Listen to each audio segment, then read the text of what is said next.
Hey everyone, welcome to Cartoonology. I hope you're all doing well. Today I want to argue that SpongeBob SquarePants is one of the greatest animated shows ever made, but it has a habit that most fans don't talk about nearly enough. For over 25 years, this show has been setting up storylines, teasing mysteries, and creating moments of genuine character development, only to abandon almost all of them without ever giving the audience a real conclusion. From SpongeBob's boating license that he's been failing to earn since 1999, to the Krabby Patty's secret formula that the show has deliberately hidden behind gibberish and fake-outs, to the mystery of Pearl's mother that the creator himself refused to let anyone solve, SpongeBob SquarePants has built an entire world on the foundation of stories it never finished. And tonight, we're going to go through every single one of them. But before we begin, I'd just like to kindly ask you all to subscribe. It's completely free, and it really helps us improve the videos for this wonderful community we've managed to build. Anyway, that's enough. Let's begin. SpongeBob's boating license, the eternal failure. There are a lot of running storylines in SpongeBob SquarePants. Some of them get wrapped up in a single episode. Some of them stretch across a few episodes, and then the writers move on to something else. But there is one storyline that has been going on since the very first season of the show. A storyline that the writers have teased and dangled in front of the audience over and over again for more than 25 years, and it has never once been resolved. That storyline is SpongeBob trying to get his boating license. Now, if you've watched even a handful of SpongeBob episodes, you already know how this goes. SpongeBob loves driving. He dreams about it. He talks about it constantly. He studies for his boating exams harder than most people study for anything in their entire lives. And every single time he sits down for the written portion of his test at Mrs. Puff's boating school, he passes with flying colors. The guy knows the rules of the road better than anyone in Bikini Bottom. He can answer questions before they're even finished being asked. He can recite boating regulations from memory without breaking a sweat. On paper, SpongeBob should be the best driver in the ocean, but the second he gets behind the wheel of an actual boat, everything falls apart. This whole thing starts in the season 1 episode called Boating School. It's one of the earliest episodes of the entire series, and it sets up a storyline that the show is still running with to this day. In that episode, SpongeBob's pet snail Gary has to remind him that he's already failed his driving exam 37 times. 37. That's not a small number. That means before the show even started airing, SpongeBob had already been going to Mrs. Puff's boating school for who knows how long, taking the same test over and over and failing every single time. And not just failing quietly either. Every time SpongeBob gets behind the wheel, he panics. His hands shake, his eyes go wide, and he drives the boat straight into whatever is closest. Buildings, other boats, the driving course itself. He's taken out the course so many times that Mrs. Puff probably has the repair company on speed dial. In that first episode, Patrick comes up with a plan to help SpongeBob pass. He puts a walkie-talkie inside SpongeBob's head and hides the antenna under a cowboy hat so he can feed SpongeBob instructions during the driving test. And it works. SpongeBob is driving perfectly. He's calm, he's smooth, he's doing everything right. Mrs. Puff can't believe what she's seeing. She even jokes that maybe SpongeBob has an antenna under his hat and someone far away is giving him all the answers. When SpongeBob realizes that he's been cheating, he completely loses it. He starts driving all over the place, sobbing, and crashes the boat. He fails the test again. And that's pretty much the template the show follows for the next 2.5 decades. What makes this storyline so interesting is that the show keeps finding new ways to tease the audience into thinking SpongeBob might finally pass. It dangles the possibility in front of you, lets you get your hopes up, and then pulls it away every single time. One of the best examples of this happens in the season 2 episode, No Free Rides. Mrs. Puff has had enough. She's been teaching SpongeBob for so long and has been through so many disasters that she just can't take it anymore. So she comes up with a plan. She offers SpongeBob an extra credit assignment, a simple 10-word essay about what he learned in boating school. All he has to do is write 10 words and she'll pass him. 10 words, that's it. But SpongeBob can't even handle that. He starts overthinking it. He has a full nervous breakdown trying to pick the right topic, and Mrs. Puff just gives up and hands him the license anyway. For a brief moment, SpongeBob has his license. He actually has it. The storyline should be over. But then Mrs. Puff starts imagining what will happen now that SpongeBob is legally allowed to drive. She pictures him destroying the entire town, crashing into everything, causing absolute chaos on the roads. And she realizes she's made a terrible mistake. She tells herself that nobody can find out what she did, that she let him slide through school. And then she says something really interesting. She says, "Not again." That phrase is important, and we'll come back to it later in this video.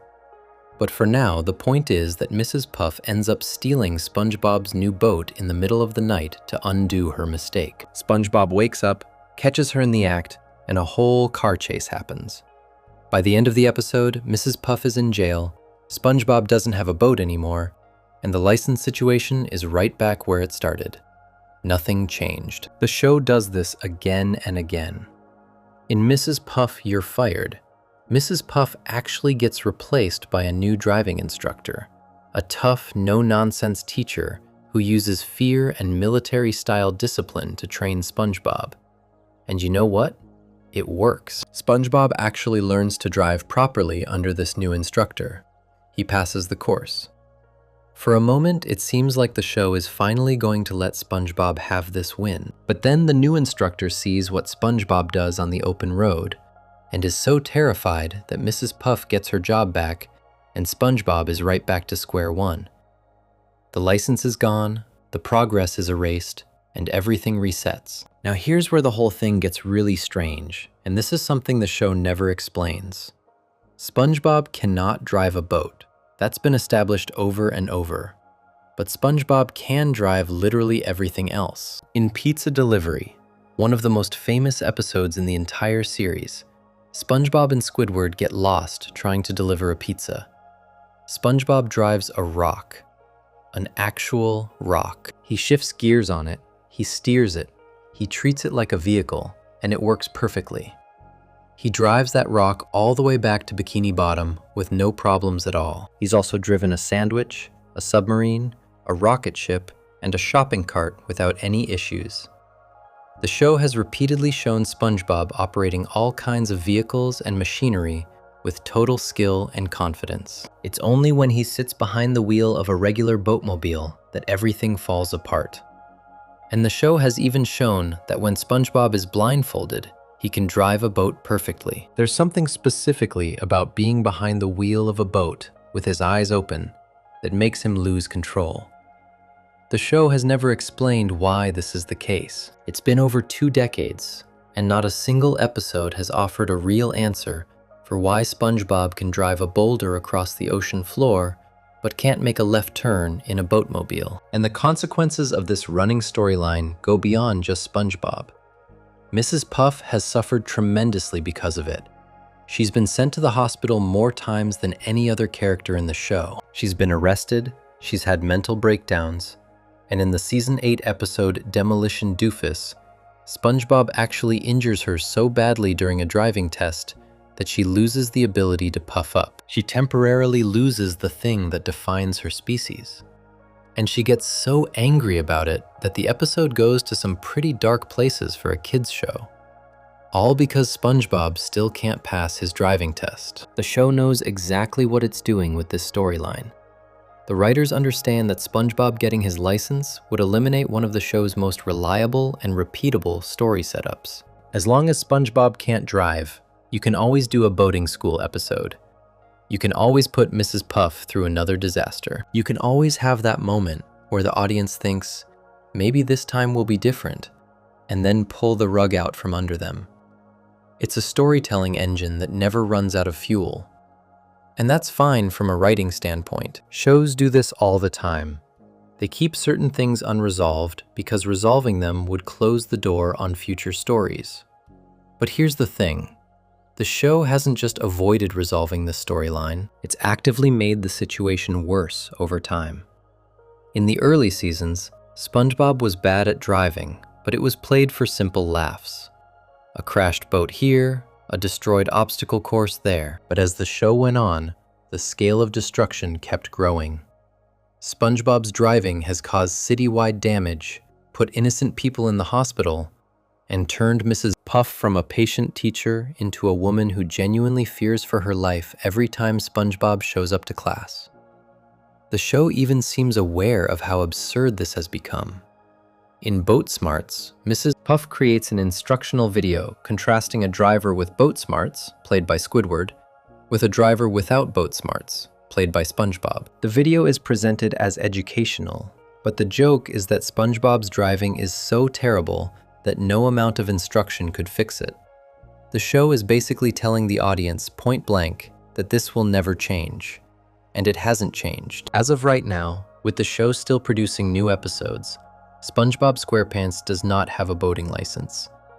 He has been failing the same test for over 25 years of real-world time. The character who can cook the perfect Krabby Patty, who can blow the most elaborate bubbles in Bikini Bottom, who can befriend literally anyone he meets, still cannot pass a driving test. The show has made it crystal clear through its negative continuity, which means that episodes don't carry over changes from previous episodes, that SpongeBob will remain a permanently unlicensed driver. What's kind of wild is that this storyline has become bigger than just a funny bit. It's turned into one of the longest-running unresolved plot threads in the history of animated television. Most shows would either resolve it or stop bringing it up. SpongeBob SquarePants does neither. It keeps bringing it up, keeps teasing resolution, and keeps snatching that resolution away. It's the storytelling equivalent of Lucy pulling the football away from Charlie Brown, except it's been happening for more than 2 decades, and there's no sign of it ever stopping. SpongeBob will probably never get his boating license. Mrs. Puff will probably never be free from the stress of having him in her classroom. And the show will keep making episodes about it because the audience keeps watching. It's a perfect loop with no exit. And honestly, at this point, if SpongeBob actually did pass his test, it would feel wrong. The failure has become such a core part of who he is that resolving it would change the character in a way that doesn't really fit. SpongeBob's inability to drive isn't just a joke anymore. It's part of his identity. Before we move on, if you're enjoying this analysis, please consider subscribing. It helps the channel tremendously. But SpongeBob's boating license is far from the only thing the show has dangled in front of its audience without ever following through. Because there's another mystery that the show has been teasing even longer. One that involves the single most important item in all of Bikini Bottom. And to this day, nobody knows the answer. The Krabby Patty Secret Formula. Section 2. The Krabby Patty Secret Formula. The answer nobody gets. If there is one thing that drives the entire world of SpongeBob SquarePants, one thing that keeps the plot of the show moving forward more than anything else, it's the Krabby Patty Secret Formula. This little piece of paper, sealed inside a glass bottle, is the reason Plankton wakes up every morning. It's the reason Mr. Krabs has a safe in his office. It's the reason the Krusty Krab is the most successful restaurant in Bikini Bottom, and the Chum Bucket across the street has 0 customers. The secret formula is the backbone of the entire show, and after more than 25 years of episodes, movies, specials, and spin-offs, nobody knows what's in it. Not the audience, not even the voice actors. The Krabby Patty secret formula was first mentioned all the way back in the Season 1 episode, Plankton. That episode introduced Sheldon J. Plankton and his talking computer wife Karen, and it established the conflict that would become the most repeated storyline in the history of the show. Plankton wants the formula. Mr. Krabs has the formula. Plankton comes up with a plan to steal it. The plan fails. That's it. That's the loop. And the show has run that loop hundreds of times across every single season without ever breaking it. Now, the show has told us some things about the Krabby Patty over the years. We know what the burger looks like. We know it has 2 buns with sesame seeds on the top one. We know it has sea cheese, sea lettuce, sea tomatoes, pickles, ketchup, mustard, mayonnaise, and sea onions. We've watched SpongeBob build them from scratch in episode after episode. In Pickles, the Season 1 episode where Bubble Bass claims his burger has no pickles, we actually get a full rundown of the order the ingredients go in. 2 buns, patty, lettuce, cheese, onions, tomatoes, ketchup, mustard, and pickles. Those are the regular ingredients that everyone can see. But the whole point of the Krabby Patty is that there's something else in there. A secret ingredient. Something that makes the burger taste so good that the entire population of Bikini Bottom is obsessed with it. In the SpongeBob movie, Sponge Out of Water, Mr. Krabs literally says that the Krabby Patty is what holds their entire society together. Without it, there would be a complete breakdown of social order. And he's not exaggerating. In that movie, when the formula disappears, Bikini Bottom actually descends into chaos. People lose their minds, the town falls apart, all because of a burger recipe. So what is the secret ingredient? The show has been teasing the answer to that question since 1999, and it has never once given a straight answer. The closest the show has come to revealing the formula was in The Great Patty Caper, where a few ingredients are confirmed: flour, barnacle shavings, turmeric, and salt. Those are real confirmed ingredients from the show itself. But those are clearly not the secret part. Those are just standard cooking ingredients. The actual secret, the thing that makes a Krabby Patty different from any other burger, has never been shown. In the Season 2 episode, Plankton's Army, Plankton actually gets his hands on the formula for the first time. He recruits an entire army of his hillbilly relatives to storm the Krusty Krab, and they succeed. They break into the safe, grab the bottle, and Plankton finally reads what's inside. And the formula says the secret ingredient is a pinch of chum, followed by 4 heaping pounds of freshly ground plankton. Plankton freaks out and runs away screaming. But then it's revealed that Mr. Krabs swapped the real formula with a fake one. He had the real formula hidden under his mattress at home the whole time. So once again, the audience gets nothing. The formula we saw was a decoy. In Truth or Square, the big 10th anniversary special that aired in 2009, the show made a huge deal about finally revealing the formula. The marketing for that special heavily promoted the idea that after 10 years, fans would finally learn what's in a Krabby Patty. It was one of the biggest selling points of the entire event. And in the episode, there is a flashback where SpongeBob starts to tell the story of when Mr. Krabs first shared the formula with him. The scene builds up, the music changes. It feels like this is really going to be the moment. And then the scene just cuts away. It skips right over the actual reveal and moves on to something else. The formula is never shown. The audience gets nothing. Again. In Krabby Road, the formula actually appears on screen. You can see it written on the paper. But when you look closely, the ingredients are written in completely random letters and symbols. It's gibberish. And this wasn't an animation mistake. Showrunner Vincent Waller confirmed on Twitter that the ingredients were listed as gibberish on purpose, so that the audience would never learn the true ingredients. He literally said the writing team did it intentionally. They had every opportunity to show the formula, and they chose to make it unreadable. Waller also made another interesting comment about the Krabby Patty. He said that there is no meat in a Krabby Patty. None. Now this is a strange claim because it directly goes against what the show itself has established. In the episode Friend or Foe, which tells the origin story of Mr. Krabs and Plankton's rivalry, it's revealed that when they were kids trying to make their first burger together, a pinch of chum accidentally fell into the recipe. Chum is made from ground up fish. That's meat. And the episode presents this as part of the original Krabby Patty recipe. So on one hand, you have the showrunner saying there's no meat in the burger. And on the other hand, you have a canon episode showing fish-based chum as one of the original ingredients. The show has never addressed this contradiction. The episode Patty Caper takes things even further. In that episode, a secret ingredient is being delivered to the Krusty Krab under heavy security. It's treated like a top secret package. Mr. Krabs needs this ingredient to make Krabby Patties, and without it, the restaurant can't function.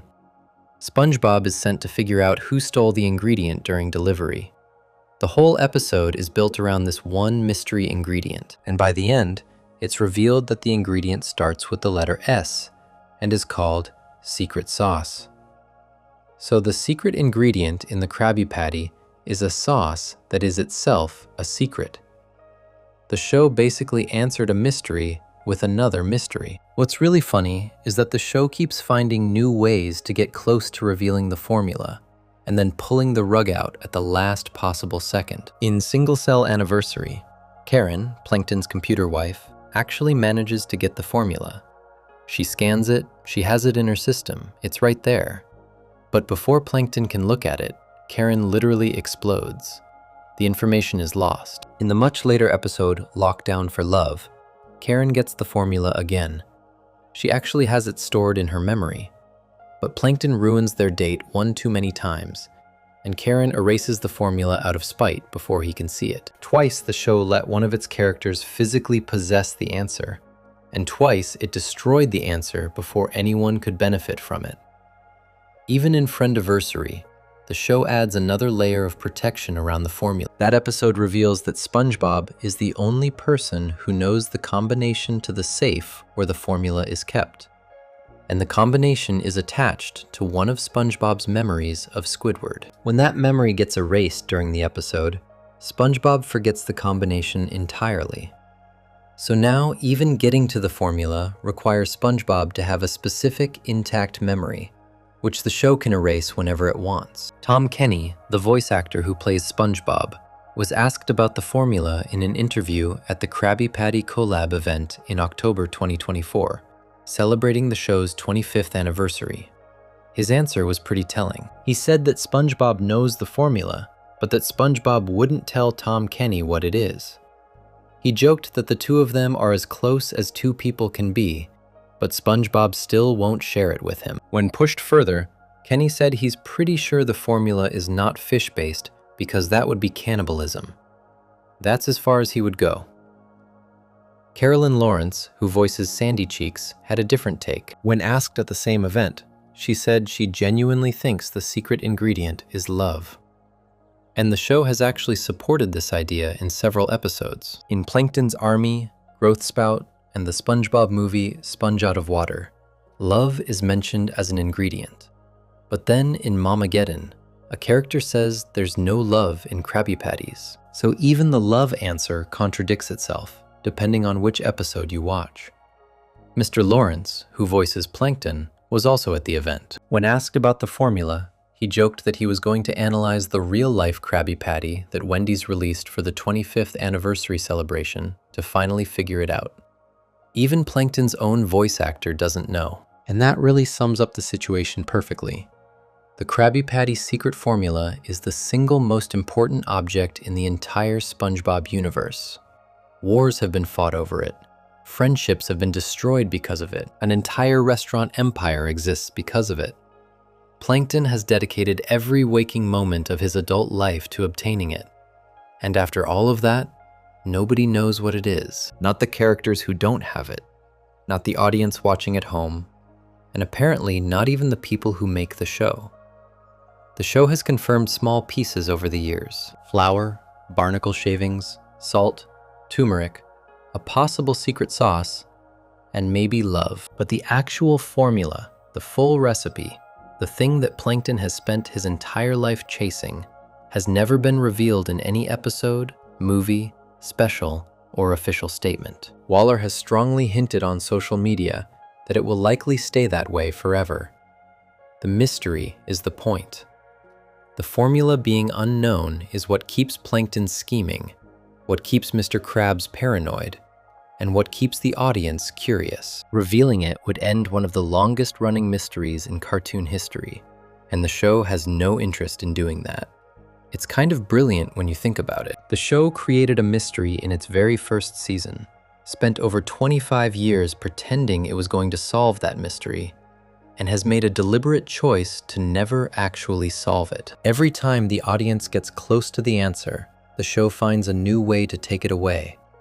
A fake formula, gibberish writing, an exploding computer, a conveniently timed scene cut. The writers have turned the act of not revealing the formula into an art form.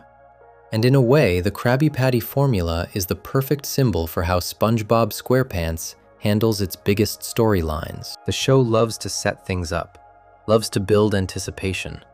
loves to make you think the answer is right around the corner. And then, it doesn't give you the answer. It keeps you hanging. It keeps the mystery alive. Because as long as the mystery exists, the show has a reason to keep going. Before we move on, if you're enjoying this analysis, please consider subscribing. It helps the channel tremendously. But the Krabby Patty formula isn't even the biggest unresolved mystery in SpongeBob. There's another question that fans have been asking since the very first season, one that the show has deliberately avoided answering for over 2 decades. One that the creator himself refused to let anyone answer, even when the writers had a script ready to go. And that question is simple. Who is Pearl's mother? Section 3. The Mystery of Pearl's Mother, the show's biggest unanswered question. Every character in SpongeBob SquarePants has a pretty straightforward setup. SpongeBob is a sponge who lives in a pineapple. Patrick is a starfish who lives under a rock. Squidward is an octopus who lives in a stone head between them. Sandy is a squirrel from Texas who lives in an air dome. These are simple descriptions that make sense in the world of the show. But then there's Pearl Krabs. Pearl is a teenage sperm whale. She's massive. She can shake the entire Krusty Krab building just by jumping. She can fill a room with tears when she cries. She loves shopping, boy bands, and everything that a typical teenage girl would love. And her father is Eugene H. Krabs, a crab, a tiny red crab. The show has never explained this. Pearl Krabs first appeared in the Season 1 episode Squeaky Boots, which aired on September 17, 1999. From the very first moment she showed up on screen, fans noticed something obvious. She's a whale, and her dad is a crab. Those are 2 completely different species. They look nothing alike. They're not even close to the same size. Mr. Krabs can fit in the palm of Pearl's hand. And the show just presents this as normal. Nobody in Bikini Bottom questions it. SpongeBob doesn't ask about it. Squidward doesn't make a sarcastic comment about it. Patrick doesn't scratch his head over it. It's treated as just the way things are. But if Mr. Krabs is a crab and Pearl is a whale, there has to be a mother somewhere. A whale mother. And that is the single most asked question in the history of SpongeBob SquarePants. Who is Pearl's mother? Where is she? What happened to her? Is she alive? Did she and Mr. Krabs split up? Did something tragic happen? The show has been on the air for over 25 years, and it has never once given a direct answer to any of these questions. And based on everything the people behind the show have said, it never will. The story behind why this mystery exists goes back to the creator himself. Steven Hillenburg designed Pearl as one of the first 5 characters he created for the show. His decision to include a whale character was inspired by his time working at the Ocean Institute in Dana Point, California, where he regularly supervised whale watches and worked near a whale skeleton exhibit. Pearl was always going to be a whale, and Hillenburg made a very deliberate choice to make her the daughter of a crab, without explaining how that works. The name Pearl is actually a clue, or maybe more accurately, it's a joke that Hillenburg built right into the character from the start. Pearl's name is a reference to the phrase mother of pearl. In real life, mother of pearl is the shiny coating found on the inside of certain seashells. But the phrase is also used as an exclamation, kind of like saying, "Oh my goodness," or "good grief." And in the show, Mr. Krabs uses this exact phrase all the time. Whenever something shocks him, or scares him, or catches him off guard, he yells, "Mother of pearl!" It's one of his most well-known catchphrases. Now here's what makes that interesting. Hillenburg deliberately made Pearl motherless, as a reference to that phrase. The mother of pearl is absent. The phrase mother of pearl keeps coming out of Mr. Krabs' mouth, but the actual mother of pearl is nowhere to be found. It's a wordplay joke that Hillenburg wove into the very foundation of the character. And the fact that Mr. Krabs only says the phrase when he's upset or startled has led a lot of fans to wonder if something painful happened to Mrs. Krabs. something that Mr. Krabs doesn't like to talk about. The show itself has mentioned Pearl's mother exactly a handful of times across its entire run, and every single time it either dodges the question or uses it as a punchline. The most famous example happens in Truth or Square, the big 10th anniversary special from 2009. At the end of the episode, the French narrator, the voice who introduces most episodes of the show, presents a series of bonus mysteries. He starts building up one particular question. He says that viewers have been wondering about this since the very first time they saw Pearl. The music gets dramatic. It feels like the show is finally going to address the biggest mystery it has. The narrator says, "Who is Pearls?" And you can feel the entire audience leaning forward. And then he finishes the sentence with, "Best friend?" Not her mother, her best friend. The show took the biggest question fans had been asking for a decade, built up the moment perfectly, and then swerved away from it on purpose. It was a joke at the audience's expense, and the writers knew exactly what they were doing. The next time the show directly references Pearl's mother is in the episode Married to Money.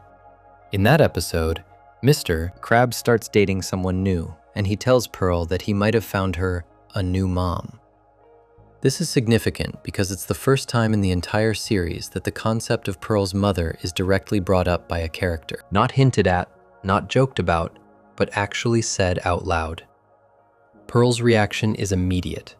She says, "No way," and starts going on about how terrible having a stepmother would be. But the episode never explains what happened to her real mother. It doesn't say she passed away. It doesn't say she left. It doesn't say anything. The episode uses the idea of a new mom as a plot device and then moves on without ever addressing the original mom. In the episode Goons on the Moon, Sandy says to SpongeBob, Pearl, and Squidina that their mamas won't save them now. It's a throwaway line, but it casually confirms that Pearl has or had a mama somewhere. Sandy doesn't say your mama won't save you to everyone else and then awkwardly skip Pearl. She includes Pearl in the group naturally, as if Pearl having a mother is just a given. But again, no details, no follow-up, just a quick line, and then the scene keeps moving. Outside of the show itself, there has been a little more information, but not much. The official SpongeBob SquarePants trivia book mentions that Pearl takes after her mother. That's a direct quote from an officially licensed book. And it confirms that Pearl's mother is a whale, which explains why Pearl is a whale and not a crab. She takes after her mom, not her dad. But the book doesn't say who the mother is, what her name is, where she went, or anything else. It gives you one tiny piece of the puzzle and leaves the rest completely blank. Now here's where the story gets really interesting, because it's not like the people who make the show never tried to answer this question. They did try, and they were stopped. According to showrunner Vincent Waller, Steven Hillenburg received many, many letters over the years from fans asking for a Pearl origin story. People wanted to know where she came from. They wanted to know about her mother. They wanted an episode that would explain everything. And Waller confirmed that a step outline for a special episode about Pearl's origin was actually written. It entered the early stages of development. The writers sat down and started working out how to tell this story, but Hillenburg shut it down. Waller said that Hillenburg was very much against solving the mystery of how Pearl joined the Krabs family. The episode was shelved indefinitely. It was never produced, never animated, never recorded. The script existed in some form, but Hillenburg made sure it never saw the light of day. And that decision stuck even after Hillenburg's passing in November 2018. The show has continued to produce new episodes, new movies, and new spin-offs, but nobody has gone back to that shelved episode. Nobody has tried to answer the question that Hillenburg specifically chose to leave unanswered. Whether that's out of respect for the creator's wishes or because the current team agrees with his decision, the result is the same. Pearl's mother remains a mystery. At DragonCon in 2016, voice actors Lori Allen, who plays Pearl, and Roger Bumpus, who plays Squidward, actually addressed the question in character during a panel. Alan, speaking as Pearl, said that her mother's whereabouts are a secret. She didn't give a straight answer, didn't offer any hints, and kept things vague. Bumpus, speaking as Squidward, joked that Pearl's mother had been taken to an oceanarium. He specifically said 2 words, SeaWorld. The audience laughed and the moment passed. But even in a fun convention setting where the actors could have teased something real, they kept the mystery intact. What makes this whole thing so unusual is that the show doesn't just ignore the question, it actively plays with it. The writers clearly know that fans want an answer. They've built moments into the show that are specifically designed to make you think the answer is coming, and then take it away. That truth or square moment with the narrator is the clearest example. But the pattern shows up in smaller ways too. Every time Mr. Krabs says "Mother of Pearl," the phrase hangs in the air a little differently when you know the backstory behind it. Every time Pearl talks about her family and only mentions her dad, there's an empty space where a mother should be. The show has also established some interesting details about Mr. Krabs and Pearl's relationship that add layers to the mystery without solving it. We know that Mr. Krabs is incredibly protective of Pearl. We know he loves her more than he loves money, which is saying a lot because he loves money more than almost anything else in the world. We know that Pearl is set to inherit the Krusty Krab when she's older. We know that in Camp Coral, the spin-off show set during the characters' childhoods, Pearl appears as a baby, which means she's been part of Mr. Krabs' life since she was very young. And in the Patrick Star Show, another spin-off, she appears as a young child. But through all of these appearances across shows and movies and specials, nobody ever addresses the mother. She exists in the margins. She's the shadow behind every scene Mr. Krabs and Pearl share together. The show will happily explore Mr. Krabs' relationship with his own mother, Mama Krabs, who appears in several episodes starting with Sailor Mouth. It will show his rivalry with Plankton going back to childhood. It will give backstory to practically every other character on the show. But Pearl's mother remains completely off limits. And honestly, at this point, the mystery might be more powerful than any answer the show could give. If the show revealed that Pearl's mother left, or passed away, or was living somewhere else, it would close the door that the show has kept open for more than 2 decades. The not knowing is what makes it compelling. It's the one question that the show refuses to touch, which makes it the one question that fans can never stop asking. The SpongeBob trivia book says Pearl takes after her mother. Mr. Krabs yells, "Mother of Pearl," when he's scared. The show teased the answer in its biggest special and turned it into a joke. A full origin episode was written and then killed by the creator himself.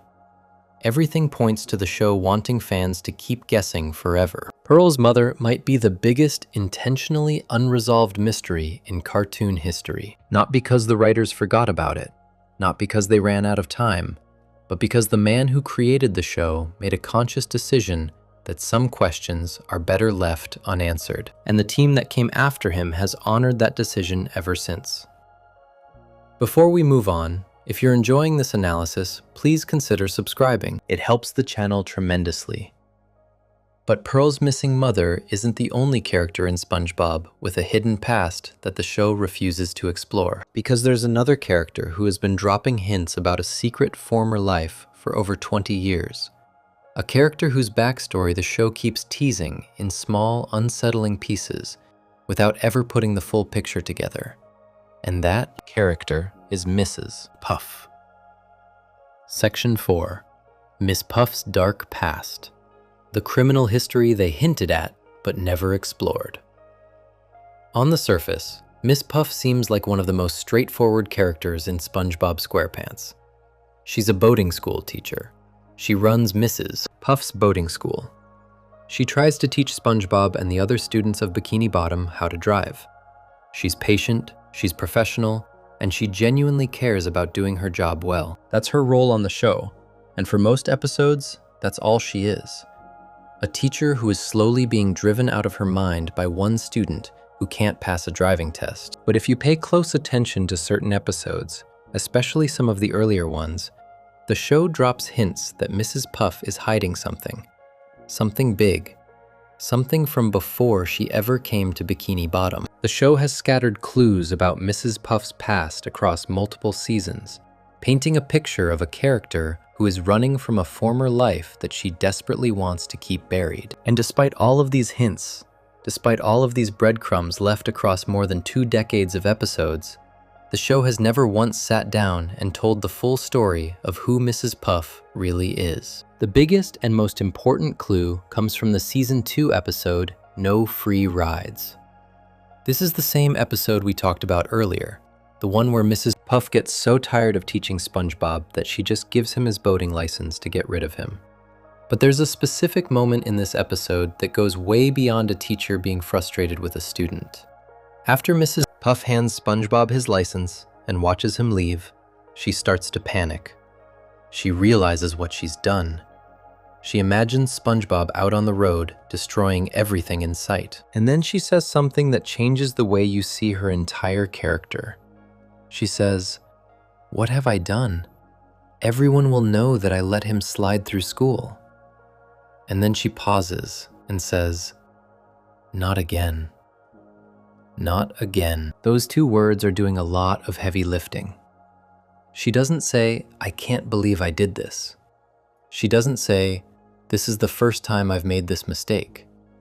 She says, "Not again," which means this has happened before. At some point in the past, at a different boating school, Mrs. Puff let a student slide through without properly teaching them to drive. And something happened because of it. Something bad enough that she had to leave that life behind and start over somewhere new. The show never tells you what happened. It never shows you the previous school. It never names the student. It never explains what went wrong. But the implication is clear. Mrs. Puff has done this before, and the last time she did it, the consequences were serious enough to force her to rebuild her entire life from scratch. This gets even more interesting when you look at the Season 3 episode, Doing Time. In that episode, Mrs. Puff ends up in prison, which is already a wild place for a boating school teacher to be. But there's a flashback in the episode that shows the day Mrs. Puff opened her school in Bikini Bottom. She stands in front of the building and makes a speech. She says, "With the opening of my new boating school, I pledge that as long as a student is willing to learn, I shall never give up." Pay attention to the word new. She doesn't say my boating school. She says my new boating school. That word confirms what No Free Rides hinted at. This is not Mrs. Puff's first boating school. She had one before, somewhere else, and it's gone now. She's starting fresh, and the fact that she's making a pledge about never giving up on a student tells you exactly what went wrong last time. She gave up on a student. She let someone pass who shouldn't have passed, and whatever happened after that was so terrible that she's standing in front of a brand new building in a brand new town, promising herself that she'll never make that mistake again. But here's the thing. She does make that mistake again. In No Free Rides, she does the exact same thing she promised she would never do. She gives up on SpongeBob and hands him a license he didn't earn. And the moment she does it, her past comes rushing back. Not again. She knows exactly what this could lead to because she's lived through it before. Now the show doesn't just hint at Mrs. Puff having a troubled past through dialogue. It also shows you through her actions, specifically in that same episode, No Free Rides. After Mrs. Puff realizes SpongeBob has a boat, she decides to steal it. She needs to get that boat away from him before he hurts someone, and the way she goes about stealing it is very telling. She doesn't stumble through it like someone who's never broken the law before. She puts on a ski mask, sneaks to SpongeBob's house in the middle of the night, gets into his boat, and hotwires it. She drives the stolen vehicle with complete skill and confidence. She handles the boat like a professional. When SpongeBob wakes up and grabs onto the back of the boat, she drives through a series of obstacles trying to shake him off, and she handles every single one of them with expert precision. This is the same character who is supposed to be a quiet, law-abiding boating school teacher. But in this episode, she moves like someone who has done this kind of thing before. She knows how to break into a vehicle. She knows how to start one without keys. She knows how to drive under pressure while someone is chasing her. These are not skills that a normal driving instructor would have.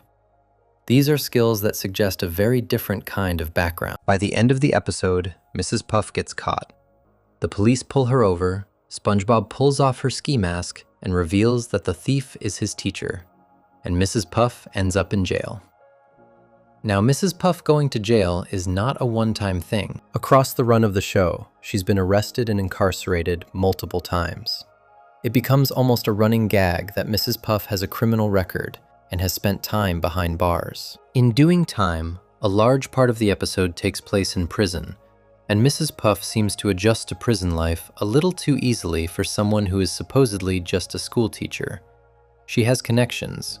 She knows people on the inside. At the end of No Free Rides, when Mrs. Puff is sitting in her jail cell talking to SpongeBob through the bars, SpongeBob tells her that the warden said she'll be let out early if she does the warden a favor. He then adds that she has to teach the warden how to do something. The show cuts away before we hear what it is, but the implication is that even the people running the prison see value in whatever Mrs. Puff knows how to do. She has skills that go beyond teaching people how to drive a boat. And then there are the photos. Throughout the series, the inside of Mrs. Puff's house has been shown a few times. She has pictures on her walls. Some of them are normal. There's a photo of Mr. Krabs, her on-again, off-again romantic interest. There's a photo of her pet snail. And there are the famous infinite looping photos from No Free Rides, where a picture of Mrs. Puff standing in her doorway contains a smaller picture of the same image, which contains an even smaller picture, repeating forever. It's a strange visual detail that the show included on purpose, and fans have spent years trying to figure out what it means about her state of mind or her identity. The show has also teased the existence of Mr. Puff. Mrs. Puff is called Mrs. Puff, not Miss Puff, which means she was married at some point. The show has made references to Mr. Puff on rare occasions, and the implication has always been that something happened to him. He's not around anymore. He's not mentioned casually the way you would mention an ex-husband who just moved away. The topic of Mr. Puff is treated with a certain heaviness, like there's a story there that nobody wants to tell. And the show has never told it. When you start putting all of these pieces together, a picture forms. Mrs. Puff had a previous life somewhere else. She ran a different boating school. She had a husband. Something went wrong with a student she let pass. Whatever happened was serious enough that she had to leave everything behind. She came to Bikini Bottom, opened a new school, and tried to start over. She made herself a promise that she would never give up on a student again. And then SpongeBob walked into her classroom, and her worst nightmare began repeating itself. The show knows all of this. The writers put all of these clues in the episodes on purpose. The "not again" line wasn't an accident. The new boating school speech wasn't a throwaway detail. The ski mask and the expert driving skills weren't just played for laughs. Every single one of these moments was a deliberate choice to suggest that Mrs. Puff has a backstory that is much darker and much more complicated than what the show has ever directly shown. And yet, in over 25 years, the show has never committed to actually telling that story. There has never been a flashback episode showing Mrs. Puff's old school. There has never been a scene where she sits down and tells someone about her past. There has never been a moment where the show pulls back the curtain and says, here is who Mrs. Puff was before Bikini Bottom, here is what happened, and here is why she's been running ever since.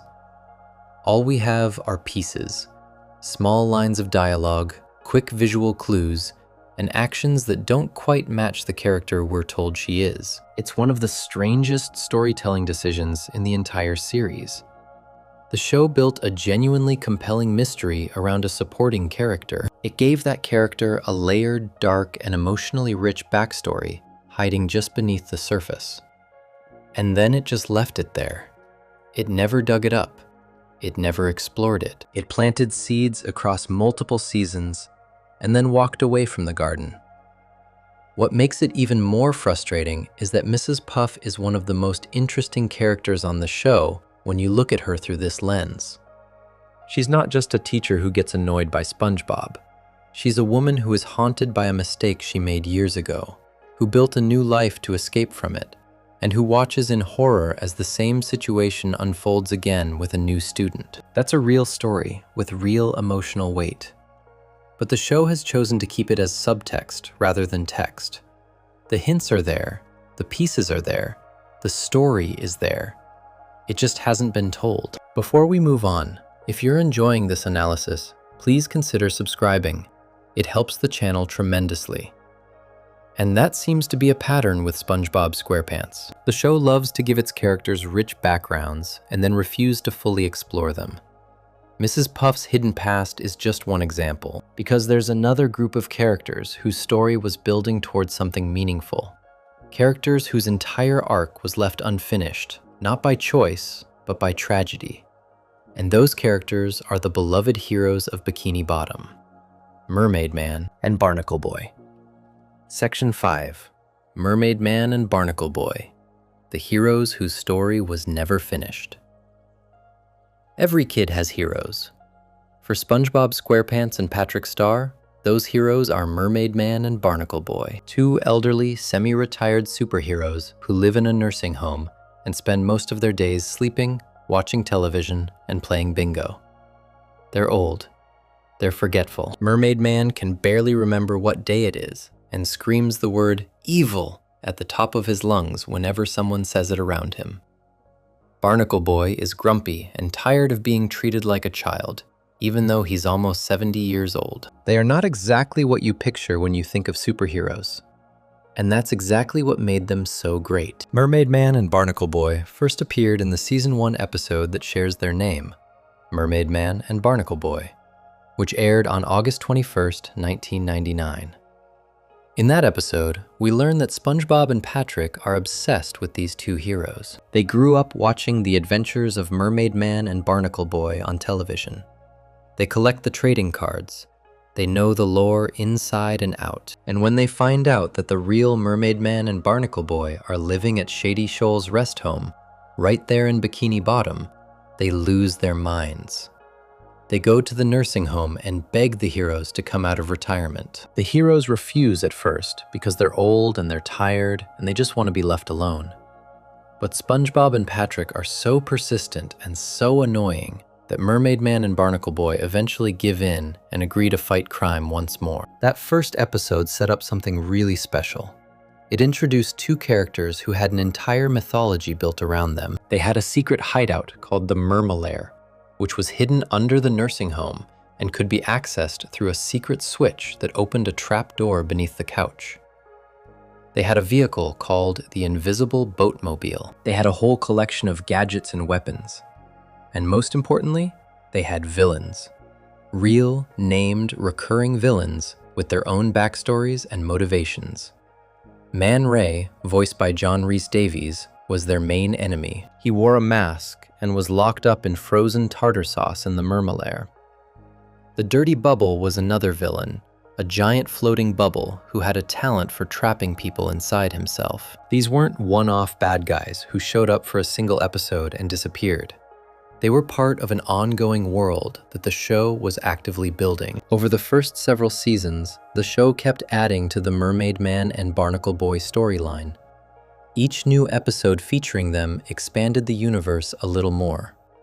We learned about their past as young, strong, active heroes. We saw the Mermalair in more detail. We met more of their enemies. And the show started doing something really interesting with Barnacle Boy specifically. It started giving him real character development. In the Season 3 episode, Mermaid Man and Barnacle Boy 5, Barnacle Boy reaches his breaking point. He's sick and tired of Mermaid Man treating him like a little kid. He's been called boy for decades, even though he's a grown man. He's always the sidekick, always second, always talked down to. So he does something nobody expected. He switches sides. He joins the villains. He teams up with Man Ray and the Dirty Bubble and forms a group called EVIL, which stands for Every Villain is Lemons. He even changes his name to Barnacle Man. It's played for comedy, But underneath the jokes, there's a real emotional core. Barnacle Boy is a character who has spent his whole life in someone else's shadow, and he finally snaps. By the end of the episode, Barnacle Boy comes back to the good side. Mermaid Man agrees to treat him with more respect, and the villains are defeated. But the episode showed that there was genuine storytelling potential in these characters. Barnacle Boy's frustration wasn't just a one-time joke. It was a real character trait that the show could explore further. The dynamic between him and Mermaid Man, the aging heroes struggling with their legacy, the villains who kept coming back, all of it was rich material that could have gone in a lot of different directions. The show kept going with it. In the Season 4 episode, Mermaid Man and Barnacle Boy 6, the motion picture, SpongeBob finds out that a movie studio is making a Mermaid Man and Barnacle Boy film using actors instead of the real heroes. SpongeBob is furious. He convinces the actual Mermaid Man and Barnacle Boy to make their own movie, and he gathers the whole gang to help. Sandy handles the action scenes, Patrick runs the camera, Mr. Krabs provides the food, Pearl plays the leading lady, Squidward does makeup. Even Plankton shows up to audition for the role of Man Ray. But since Man Ray isn't in the script, SpongeBob gives him the microphone to hold instead. The movie they make turns out terrible. Patrick had the lens cap on the camera the entire time, so there's no footage. SpongeBob has a breakdown, but Mermaid Man gives a speech that convinces him to finish the project. The movie they cobble together at the end is awful, and the fan club hates it. But Mermaid Man doesn't care. He tells SpongeBob that he proved the two old heroes still have some action left in their bones. It's a small, sweet moment that reinforces the bond between SpongeBob and his childhood heroes. And it suggested that there was more story to tell. More adventures, more movies within the show, more of SpongeBob helping his heroes relive their glory days. None of that ever happened. And the reason has nothing to do with the writers running out of ideas or the characters becoming less popular. The reason is much sadder than that. Mermaid Man was voiced by Ernest Borgnine. If you don't know that name, he was a legendary actor whose career spanned over 60 years. He won an Academy Award for Best Actor in 1955. He starred in the television show McHale's Navy in the 1960s. He appeared in dozens of films and hundreds of television episodes. And starting in 1999, he became the voice of an elderly cartoon superhero on a kids' show about a sea sponge. By all accounts, he loved doing it. Series creator Steven Hillenburg described Borgnine's guest appearances as so fantastic. He called Borgnine the most animated guy on the planet. Barnacle Boy was voiced by Tim Conway. Conway was also a legendary performer. He was famous for his work on The Carol Burnett Show, one of the most popular comedy programs in American television history. He won 6 Emmy Awards over the course of his career, and just like Borgnine, he had previously starred in McHale's Navy. The two men had been working together since the 1960s. When Hillenburg cast them as Mermaid Man and Barnacle Boy, he was reuniting a real-life duo that audiences had loved for decades. On July 8, 2012, Ernest Borgnine passed away at the age of 95. He had been voicing Mermaid Man for 13 years, appearing in the role across multiple seasons. His death was a huge loss for the show. Nickelodeon honored him by airing a 2-hour SpongeBob marathon featuring episodes focused on his character, and Steven Hillenburg made a decision that would permanently change the show. He decided that Mermaid Man would not be recast. No other actor would step in to voice the character. Borgnine was Mermaid Man, and without him, the character would effectively be retired. After Borgnine's death, Tim Conway's role on the show was also reduced. Without Mermaid Man to play off of, Barnacle Boy had less reason to appear. Conway's health began to decline, and recording became more difficult for him. In September 2018, showrunner Vincent Waller confirmed publicly that Conway would not be returning to the role, pointing to the difficulties Conway had experienced recording his lines for the SpongeBob movie, Sponge Out of Water. Conway had struggled through those recording sessions, and it became clear that he could not continue. On May 14, 2019, Tim Conway passed away at the age of 85. Voice actress Carolyn Lawrence, who plays Sandy Cheeks, said she was heartbroken by the news. She pointed out that it hadn't been long since they lost Mermaid Man as well. Mr. Lawrence, who voices Plankton and co-wrote the very first Mermaid Man and Barnacle Boy episode, called Conway one of his childhood idols. The official SpongeBob account posted a tribute, saying they were sad to learn the voice of Barnacle Boy had passed, and thanking him for everything he contributed to Bikini Bottom. With both actors gone, the characters were effectively retired from the show. Since Borgnine's death, and then Conway's, Mermaid Man and Barnacle Boy have been reduced to non-speaking appearances. They show up in photos on walls. They appear as toys or action figures. They might make a brief visual cameo in the background of a scene. But they don't speak. They don't go on adventures. They don't interact with SpongeBob and Patrick. The characters are still technically part of the SpongeBob world, but they exist now only as echoes of what they used to be. Along with SpongeBob's grandmother, Grandma SquarePants, Mermaid Man and Barnacle Boy are the only characters in the entire series who have been officially retired. And in their case, it was done entirely out of respect for the actors who brought them to life. But here's what that means for the show's storylines. Everything that was being built around Mermaid Man and Barnacle Boy, the Rogues Gallery, the Mermalair, the mentorship with SpongeBob, Barnacle Boy's struggle for respect, the rivalry with Man Ray and the Dirty Bubble, all of it stopped. Not because the stories were finished, but because the voices behind the characters were gone. Man Ray is still out there somewhere in the SpongeBob universe. The Dirty Bubble was never permanently defeated. Barnacle Boy's desire to be treated as an equal was addressed once and then put aside. The relationship between SpongeBob and his heroes, the dynamic of a young fan helping two old men remember why they became heroes in the first place, never reached any kind of conclusion. It's a storyline that was cut short by real life, and there's something genuinely moving about that. The show chose not to replace the actors. It chose not to bring in new voices and pretend nothing had changed. It chose to let the characters fade into the background rather than have them be performed by anyone other than the two men who made them special. That's a decision that says a lot about how the people who make this show feel about the actors and the characters they created together. But it also means that one of the most developed recurring storylines in SpongeBob SquarePants will never have an ending. Mermaid Man and Barnacle Boy will never have a final adventure. They'll never officially pass the torch to SpongeBob and Patrick. They'll never have a last showdown with Man Ray.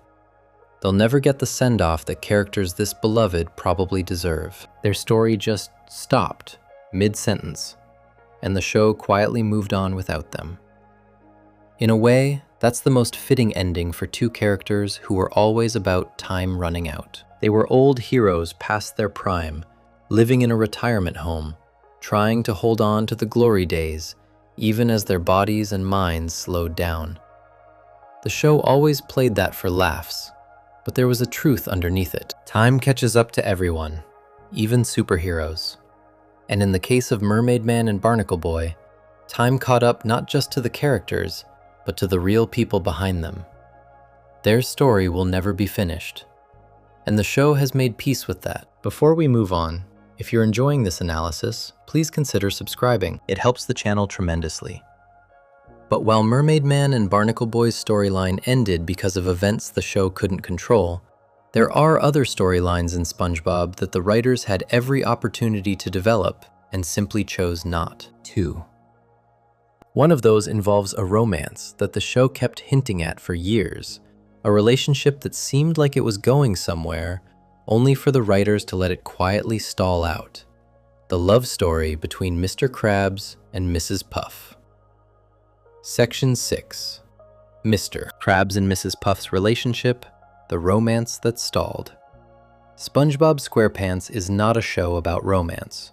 It's a show about a sea sponge who flips burgers, catches jellyfish, and annoys his neighbor. Love stories are not really the show's thing. But there is one romantic relationship that the show introduced, developed, and then quietly forgot about for years before picking it back up again without ever actually moving it forward. That relationship is between Eugene H. Krabs and Poppy Puff, Mr. Krabs and Mrs. Puff. The cheapest man in Bikini Bottom and the most stressed out teacher in the ocean. Their relationship is one of the few genuine adult romantic connections in the entire series. SpongeBob doesn't date, Patrick doesn't date, Squidward has the occasional crush, but nothing sticks. Sandy's love life is non-existent. But Mr. Krabs and Mrs. Puff actually go on dates. They actually care about each other. They have real romantic chemistry that the show acknowledges and portrays on screen. And for a while, it seemed like this storyline was going somewhere. It seemed like the show was building towards something meaningful between these two characters. Instead, the relationship hit a wall, disappeared for several seasons, came back, and has been spinning its wheels ever since. The relationship between Mr. Krabs and Mrs. Puff is first clearly established in the Season 2 episode, Krusty Love. That episode is built entirely around Mr. Krabs falling head over claws for Mrs. Puff. He sees her and immediately becomes a different person. He's nervous, he's fumbling over his words, and he actually starts spending money on her. This is a huge deal for Mr. Krabs. This is a character who has been established as the cheapest person alive. He charges his employees for breathing. He'll go to war over a single penny. He once sold SpongeBob's soul for 62 cents. Money is the thing Mr. Krabs loves more than anything else in the world. And in Krusty Love, he starts spending it freely on Mrs. Puff. He buys her gifts, takes her out, and tries to impress her in every way he can. The joke of the episode is that Mr. Krabs keeps going back and forth. He'll spend a ton of money on Mrs. Puff and then immediately panic about how much he spent. He tells SpongeBob to stop him from spending any more, but then he yells at SpongeBob for not letting him buy things for Mrs. Puff. He's caught between his love for her and his love for money, and the episode plays this conflict for all it's worth. By the end, SpongeBob snaps under the pressure and goes on a long rant about how Mr. Krabs can't keep doing this. Mrs. Puff is charmed by SpongeBob's outburst, and they walk off together, leaving Mr. Krabs behind. It's a silly ending, but the episode establishes something important. Mr. Krabs has real feelings for Mrs. Puff, feelings strong enough to make him do the one thing he never does, which is spend money. After Krusty Love, the show continued to reference the relationship in scattered episodes. The two characters are shown going on dates. They clearly enjoy each other's company. There's a warmth between them that feels different from any other character dynamic on the show. Mr. Krabs gets flustered around her.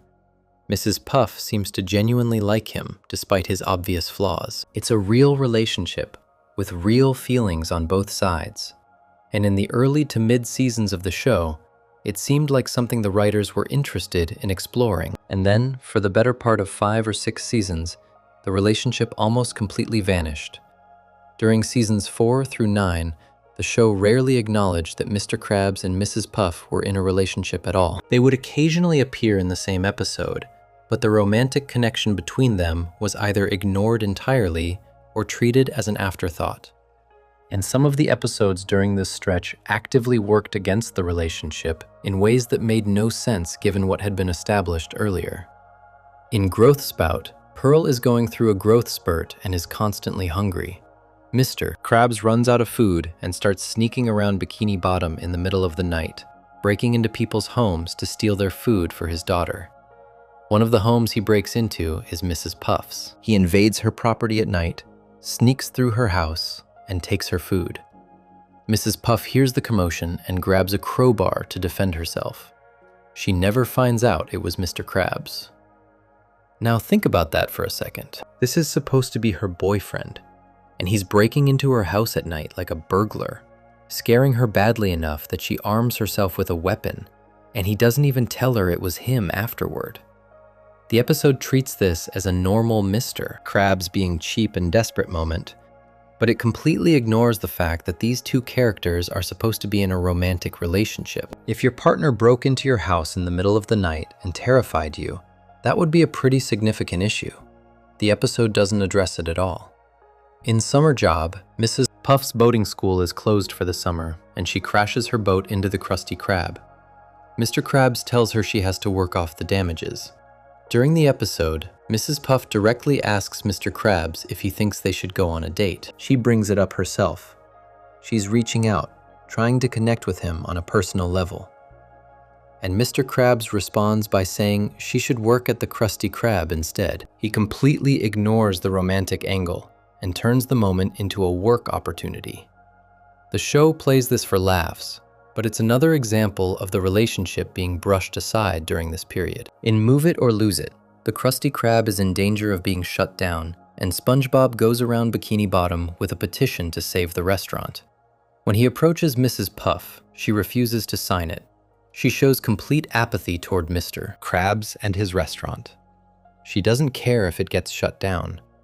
For a character who is supposed to be in a relationship with the restaurant's owner, that's a pretty cold response. The episode doesn't frame it as a relationship problem. It just presents it as Mrs. Puff not caring, and nobody brings it up again. For years, this was the pattern. The relationship existed in name only. It was technically still part of the show's continuity, but the writers weren't doing anything with it. They weren't moving it forward, they weren't creating conflict within it, and they weren't using it as a source of meaningful stories. It was just sitting there, collecting dust, while the show focused on other things. Then, starting around season 10, something changed. The writers seemed to remember that Mr. Krabs and Mrs. Puff were supposed to be a couple, and they started bringing the relationship back into the show. Beginning with the episode Whirly Brains, the show started referencing the Krabs and Puff relationship in practically every episode where both characters appeared. It wasn't a gradual build-up. It was more like someone flipped a switch, and suddenly the relationship was relevant again. In Teacher's Pests, Plankton enrolls in Mrs. Puff's boating school.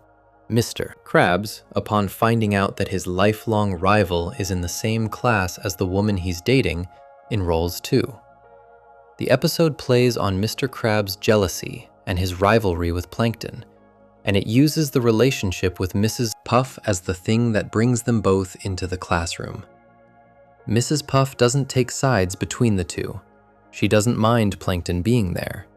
She only gets frustrated when Mr. Krabs and Plankton start fighting with each other and disrupting her class. The episode acknowledges the romance, uses it as a plot device, and shows that Mrs. Puff's patience extends to dealing with Mr. Krabs' nonsense in her professional space. In Plankton Paranoia, Mr. Krabs goes through a period of extreme paranoia where he becomes convinced that everyone around him is secretly working for Plankton.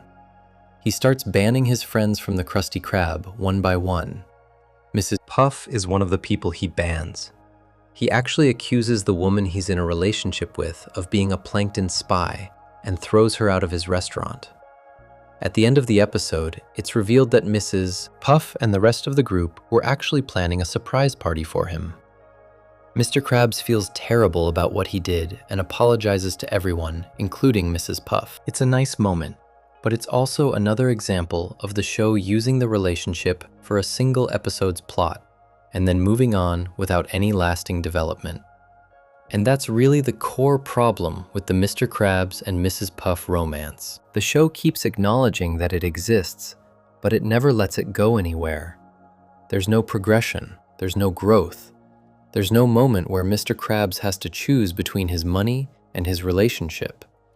There's no episode where Mrs. Puff decides she's had enough and walks away, forcing Mr. Krabs to win her back. There's no proposal, no breakup, no heart-to-heart conversation about what they mean to each other. The relationship exists in a permanent holding pattern. It's always there, always referenced, but never allowed to move in any direction. Compare this to how the show treats other relationships.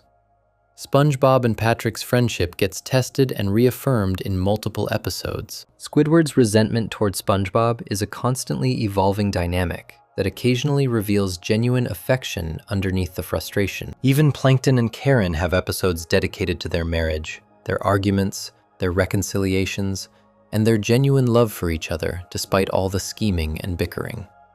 Karen has threatened to leave Plankton. Plankton has had to prove that he cares about her. Their relationship actually goes through things. It changes. It develops. Mr. Krabs and Mrs. Puff's relationship does none of that. It's the same thing it was in Krusty Love.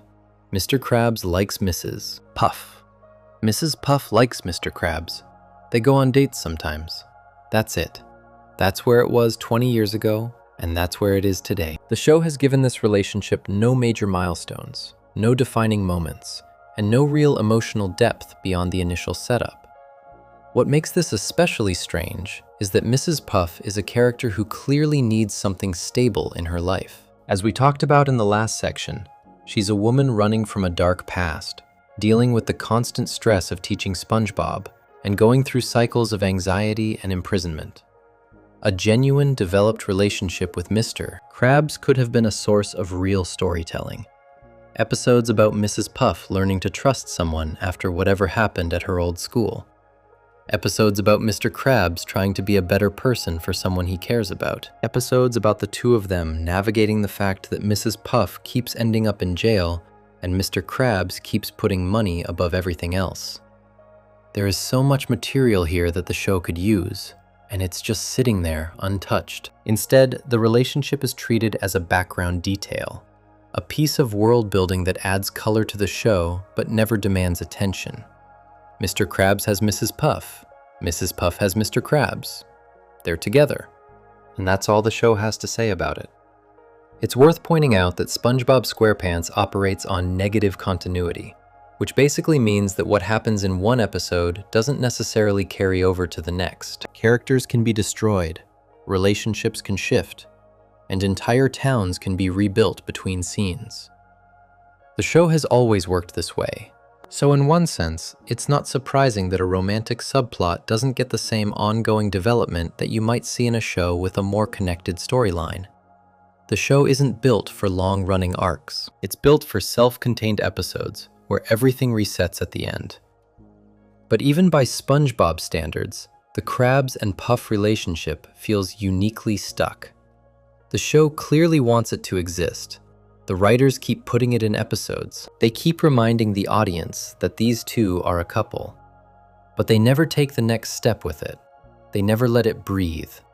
They never let it be the center of a truly important episode. It's always a side note, always a background element, always something that the episode mentions on its way to doing something else. After more than 2 decades, Mr. Krabs and Mrs. Puff are exactly where they started. 2 adults in Bikini Bottom who like each other and occasionally go to dinner. No deeper understanding between them. No shared vulnerability. No real moments of conflict or growth that would make the audience feel invested in whether they stay together or drift apart. The show introduced a love story and then refused to tell it. Before we move on, if you're enjoying this analysis, please consider subscribing. It helps the channel tremendously. And honestly, the untold love story between Mr. Krabs and Mrs. Puff connects to an even bigger untold story in the show. Because if you really want to understand Mr. Krabs, if you want to understand why he is the way he is, why he cares about money more than people, and why his oldest friendship turned into his longest rivalry, you have to go back to the beginning. Back to when Mr. Krabs and Plankton were just 2 kids trying to make a burger together, and how one bad day destroyed a friendship that has never been repaired. Section 7. Plankton and Mr. Krabs' childhood friendship, the reconciliation that never comes. There are a lot of rivalries in SpongeBob SquarePants. SpongeBob and Squidward have their thing, even though it's mostly one-sided. Mrs. Puff has her ongoing battle with SpongeBob's inability to drive. Sandy and the ocean itself have a complicated relationship. But none of these come close to the biggest and most important rivalry in the entire show. The one that drives more plots than anything else. The one that has been going on longer than any other conflict in Bikini Bottom. And that's the rivalry between Eugene H. Krabs and Sheldon J. Plankton. On the surface, their conflict is simple. Mr. Krabs owns the Krusty Krab, the most successful restaurant in town. Plankton owns the Chum Bucket, the least successful restaurant in town, located directly across the street. Plankton wants to steal the Krabby Patty's secret formula so he can make his own Krabby Patties, put the Krusty Krab out of business, and finally become successful. Mr. Krabs wants to protect the formula and keep making money. Plankton comes up with a plan, the plan fails, and everything resets. That's the loop the show has been running since the first season. But here's what makes this rivalry different from every other conflict on the show. It's not just a business thing. It's not just about two restaurant owners competing for customers. Underneath all the scheming and the stealing and the failed plans, there's a broken friendship, a real, genuine childhood friendship that fell apart over a burger recipe. And the show told us exactly how it happened. The Season 4 episode, Friend or Foe, is one of the most important episodes in the entire series when it comes to understanding the world of SpongeBob SquarePants. It's an origin story, not just for the Krabby Patty, but for the entire dynamic between Mr. Krabs and Plankton. And it starts with a simple, sad fact. When they were kids, Eugene Krabs and Sheldon Plankton were best friends. The episode shows us what their lives were like before the Krusty Krab and the Chum Bucket existed. Young Mr. Krabs was poor. His family had no money. He wore rags to school, and the other kids made fun of him for it. He was an outcast, a kid that nobody wanted to be around because his clothes were old and he didn't have the things that other kids had. Young Plankton had a different problem. He was tiny, smaller than everyone else in school. The other kids bullied him because of his size. He was stepped on, pushed around, and treated like he didn't matter. Neither of them had anyone. Neither of them fit in. And because they were both outcasts, they found each other. The friendship between young Krabs and young Plankton is shown as genuine. They weren't just kids who hung out because they had no other options. They actually liked each other. They spent time together, they supported each other, and when they got older, they came up with a plan to start a business together. They were going to sell burgers. They were going to build something from nothing. Two kids that the world had rejected, proving that they could succeed. They set up a small stand and started trying to make the perfect burger. But their early attempts were terrible. The burgers tasted awful. Nobody wanted to buy them. Old Man Jenkins was their test customer, and the burger they gave him was so bad it made him sick. They kept trying different recipes, kept adjusting and experimenting, but nothing worked. And as the failures piled up, the frustration started building. They began to argue about what the recipe should be. Krabs wanted to do it one way. Plankton wanted to do it another way. The arguments got worse and worse until the friendship started cracking under the pressure. Then, during one of their biggest arguments, something happened by accident. While they were fighting over the recipe, various ingredients got knocked around and fell into the batter. The result was a burger that tasted incredible. It was the first Krabby Patty. The formula that would become the most successful recipe in Bikini Bottom history was created by accident during a fight between two best friends who were falling apart. But instead of celebrating together, instead of looking at this amazing thing they had accidentally created and deciding to build their dream business around it, the fight got even worse. Plankton grabbed the recipe and tried to run off with it. The paper tore. Krabs got the bigger piece, the piece with the ingredients that made the burger taste good. Plankton got the smaller piece, the piece with the ingredients that would later become the basis for his chum. Krabs took his piece of the formula and built the Krusty Krab. Plankton took his piece and built the Chum Bucket. And from that day forward, they were enemies. That's the origin of the entire Krabby Patty conflict. Two childhood best friends who couldn't hold their friendship together during a moment of stress. A recipe that was literally born from their argument, and a rivalry that has lasted decades, because neither one of them has ever been willing to go back and fix what went wrong between them. What makes this storyline so compelling is that the show doesn't just present it as ancient history and move on. It keeps showing us small moments that remind us these two were once close. They're not just business rivals who happen to hate each other. There's history between them. There's pain. And every once in a while, the show lets that pain peek through the surface. Throughout the series, it's been established that Mr. Krabs and Plankton play poker together every Tuesday night. Think about that.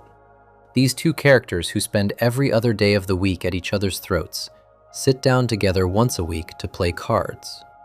The show has mentioned this detail in multiple episodes, and it's never been treated as a joke or as something unusual. It's just a thing they do. Two old rivals, former friends, sitting across from each other at a card table on a regular basis. It suggests that underneath all the scheming and the yelling and the failed plans, there's still a connection between them, a thread of the old friendship that neither one of them has been willing to cut completely. The show gives us other hints too.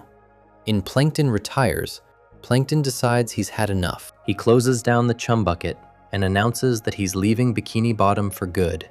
He's done trying to steal the formula. He's done competing with Mr. Krabs.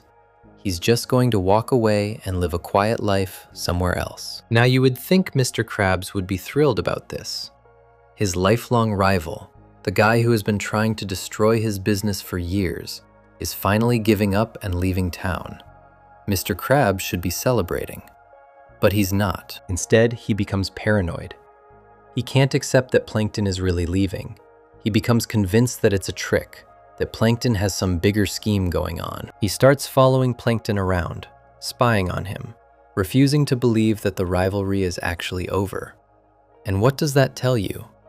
It tells you that Mr. Krabs needs the rivalry. He needs Plankton to be across the street, scheming, trying to steal the formula. Without Plankton, something is missing from his life. The rivalry isn't just a nuisance for Mr. Krabs. It's part of who he is. It's the last remaining piece of his connection to the person who was once his best friend. As long as Plankton is across the street trying to steal the formula, their relationship continues, even if it's an adversarial one. If Plankton leaves, that connection is gone forever. And somewhere deep down, Mr. Krabs doesn't want that. The movies have expanded on this dynamic as well. Across the different SpongeBob films, Plankton has been shown growing and softening as a character. He's still scheming, he's still selfish, but he's developed genuine connections with other characters, especially SpongeBob. In the SpongeBob movie, Sponge Out of Water, Plankton and SpongeBob have to work together to save Bikini Bottom after the formula disappears. During their time together, Plankton starts to understand concepts like teamwork and friendship. He's uncomfortable with it, he fights against it, but the experience clearly affects him. He would never admit it out loud, but SpongeBob gets through to him in a way that nobody else can. And that's where you see the tragedy of the Krabs and Plankton situation. Plankton is clearly capable of change. He's shown moments of genuine emotion, genuine connection, and genuine growth across the series and the films. Mr. Krabs has also shown that he cares about Plankton more than he lets on, whether it's through his inability to accept Plankton leaving town, or through the fact that he still shows up to Tuesday Night Poker. The ingredients for a reconciliation are all there. Both characters have shown that they're capable of it. Both characters have shown that they want it on some level, even if they would never say it. But the reconciliation never comes. Not once in over 25 years of the show has there been a genuine, sustained attempt by either Mr. Krabs or Plankton to repair their friendship. There has never been an episode where the two of them sit down and talk about what happened when they were kids. There has never been a moment where one of them says, "I'm sorry for how things turned out." There has never been a scene where they acknowledge that the rivalry has gone on too long, and that maybe, just maybe, they would both be happier if they just let it go. The closest the show gets is episodes where circumstances force them to cooperate temporarily. They'll team up against a common threat, or they'll be stuck in a situation where they need each other to survive. And during those episodes, you can see flashes of the old friendship. They work well together when they're not fighting. They understand each other in ways that nobody else does. But the moment the crisis passes, they go right back to their corners. Krabs goes back to guarding the formula, Plankton goes back to scheming, and the cycle continues. In Teacher's Pests, the episode where both Mr. Krabs and Plankton enroll in Mrs. Puff's boating school, the two of them spend the entire episode fighting with each other in the classroom. Mrs. Puff, who is trying to teach a class, keeps telling them to behave. At one point, she tells them to be more like SpongeBob and stop acting out. The fact that their childhood dynamic, two outcasts who can't get along with anyone else, plays out exactly the same way in an adult classroom setting is both funny and sad. They're still the same two people they were as kids, still fighting over the same things, still unable to find common ground even when they're sitting right next to each other. The show even gives Plankton and Karen, his computer wife, more emotional development than it gives the Krabs and Plankton relationship. Plankton and Karen argue constantly. Karen gets frustrated with his obsession with the formula. She threatens to leave. He takes her for granted. But the show also gives them episodes where they genuinely reconcile, where they express how much they mean to each other, where their relationship actually grows and changes. Plankton's marriage gets more attention and more care than his broken friendship with Mr. Krabs, even though the friendship is arguably the more important relationship in the show's mythology. And that's what makes this unfinished storyline stand out.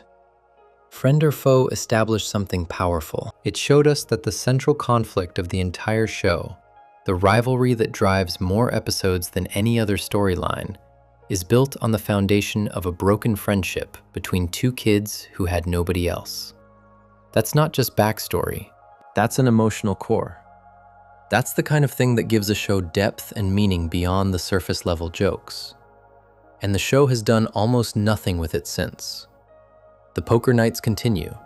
The rivalry continues. The occasional moments of cooperation come and go.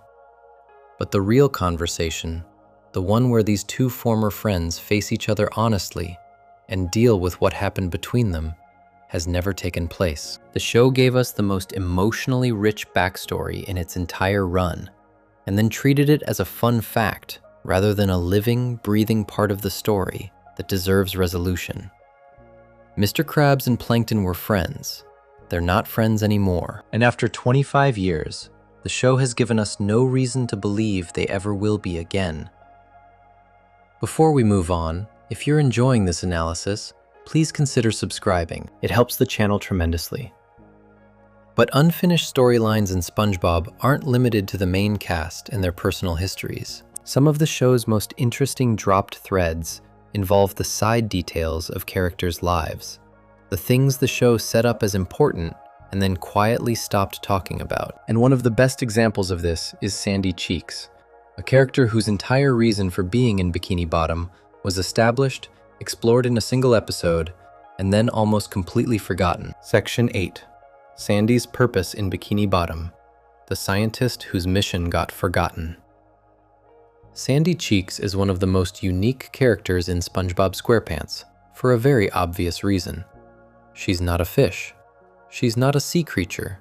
She's a squirrel, a land animal from the state of Texas, who somehow ended up living at the bottom of the Pacific Ocean, inside a giant glass dome filled with air. She wears a special diving suit whenever she goes outside her dome, so she can breathe underwater. She does karate. She's tough, she's smart, and she has a thick southern accent that comes out extra strong whenever she talks about her home state. Of all the characters in Bikini Bottom, Sandy is the one who arguably shouldn't be there at all. She's a mammal living in a world built for fish, and for the first few seasons of the show, her presence was mostly explained by one simple idea. She moved there because she wanted to.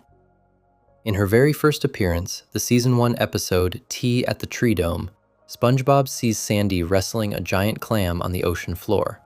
He's immediately impressed by her toughness and introduces himself. They become friends, and SpongeBob visits her tree dome for the first time. That episode doesn't go into much detail about why Sandy lives underwater. She's just there. She's a squirrel who lives in a dome. She likes karate and science. That's the setup, and for the early part of the show, that's all you needed to know. But then, in the Season 4 episode Chimps Ahoy, the show completely changed the context of Sandy's life in Bikini Bottom, and it did it in a way that should have transformed her character and created dozens of new storylines. Instead, the show introduced a massive revelation and then almost immediately forgot about it. In Chimps Ahoy, we learn that Sandy doesn't just live in Bikini Bottom because she feels like it. She's there on a research grant. She is employed by an organization called Tree Home Enterprises, and they are the ones paying for her to live underwater. The episode introduces 3 chimpanzee executives from Tree Home Enterprises: Dr. Marmalade, Lord Reginald, and Professor Percy, who come to Bikini Bottom to evaluate Sandy's work. They want to see what she's been inventing. They want to know if their investment in her is paying off. And if they're not impressed by what she's done, They have the power to pull her funding and send her back to Texas. This is a huge deal. Up until this episode, Sandy's life in Bikini Bottom seemed permanent. She had a house, she had friends, she had a routine. It never occurred to the audience that any of it was conditional. But Chimps Ahoy reveals that Sandy's entire existence under the sea depends on a group of chimpanzees in suits being happy with her inventions. If she doesn't produce results, she's gone. Her tree dome gets taken away. Her research ends. She goes back to the surface, and her life in Bikini Bottom is over.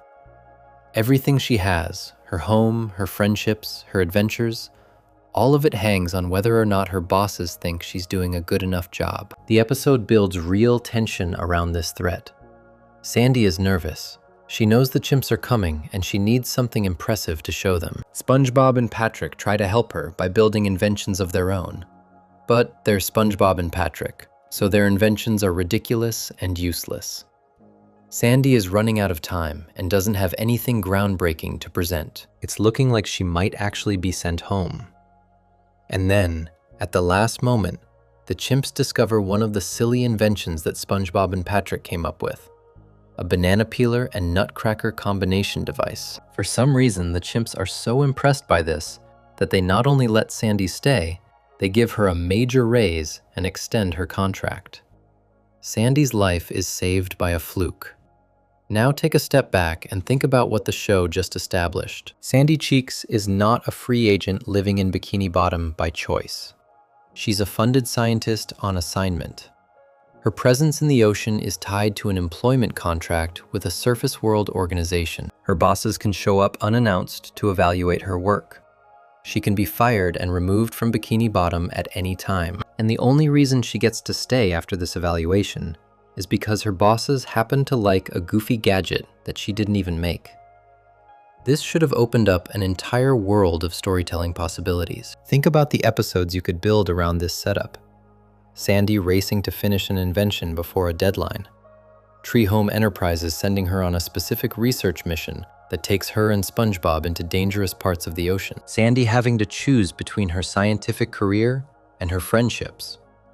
Sandy discovering something in Bikini Bottom that Tree Home Enterprises wants to exploit, and having to decide whose side she's on. Sandy's funding getting cut, and her friends rallying to help her find a way to stay. The threat of Sandy leaving Bikini Bottom could have been one of the most emotionally powerful recurring storylines in the entire show. Because unlike SpongeBob's boating license or Plankton's formula schemes, this one has real stakes. Sandy could actually lose everything. But the show didn't do any of that. After Chimps Ahoy, Tree Home Enterprises essentially disappeared.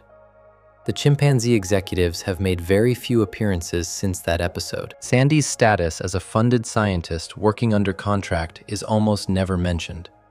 The idea that she could be sent back to Texas at any time is not used as an ongoing source of tension or drama. The show went right back to treating Sandy as someone who just lives in Bikini Bottom because that's where she lives, with no strings attached and no conditions to worry about. Sandy's role as a scientist and inventor continued in future episodes, but it was rarely tied back to the Tree Home Enterprises framework. She builds gadgets constantly.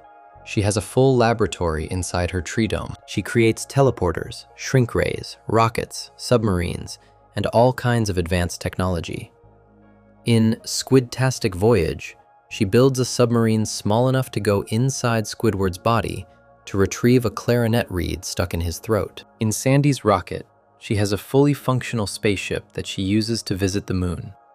In Salsa Imbecilicus, she and Karen team up to create a university.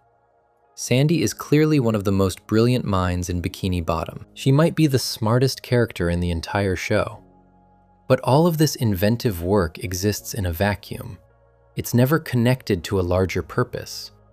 We rarely see Sandy reporting to anyone about her findings. We rarely see her working toward a specific scientific goal that Tree Home Enterprises assigned to her. We rarely see the tension between her personal life in Bikini Bottom and her professional obligations to the organization that's paying for her to be there. The show established that Sandy's life has a structure and a system behind it.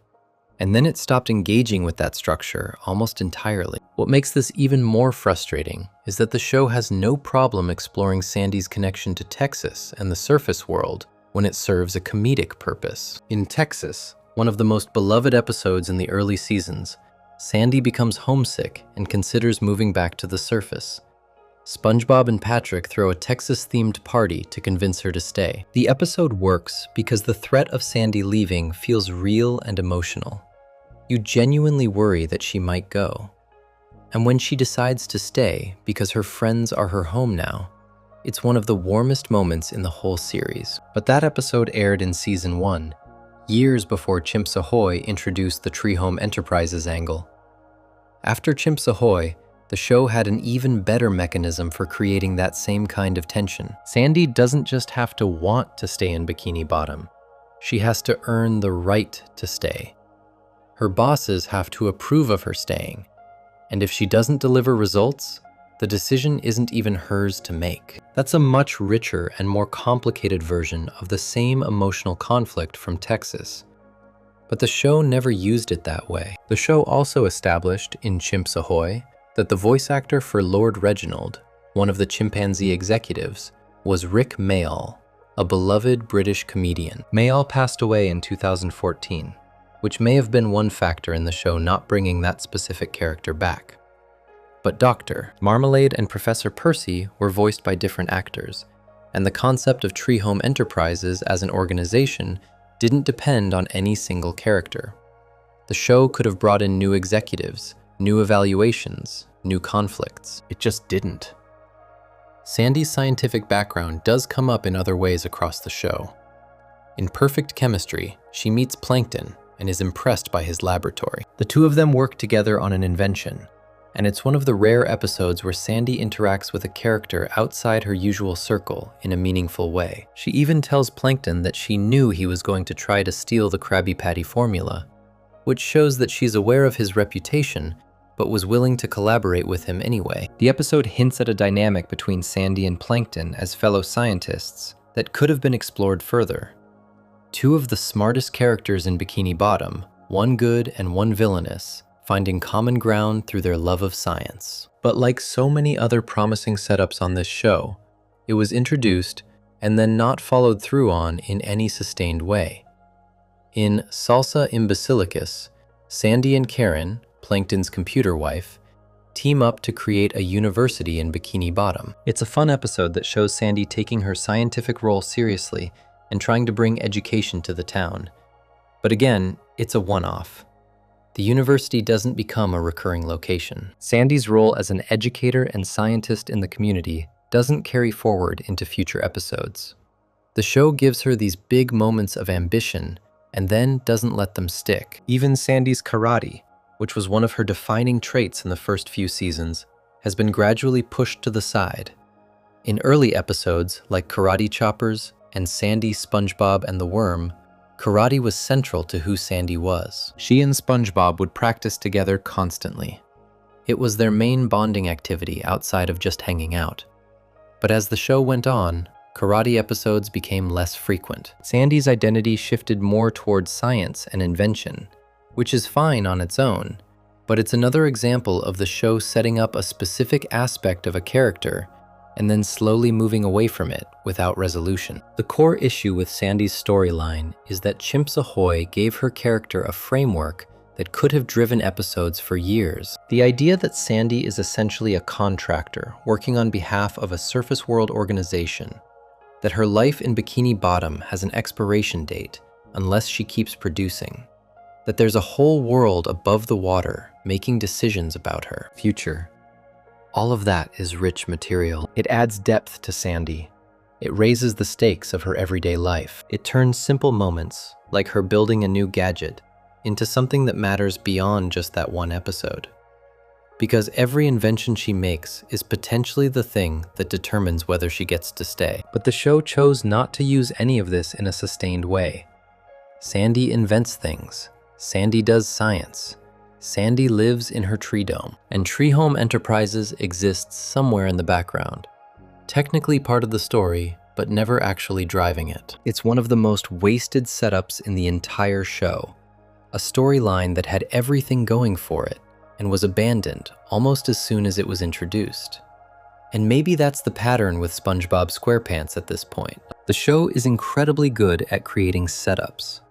It's incredibly good at establishing character details that hint at bigger, deeper stories. But when it comes to following through on those setups, when it comes to actually taking those character details and building sustained storylines around them, the show consistently pulls back. It introduces an idea, gets the audience interested, and then moves on to the next episode as if nothing happened. Before we move on, if you're enjoying this analysis, please consider subscribing. It helps the channel tremendously.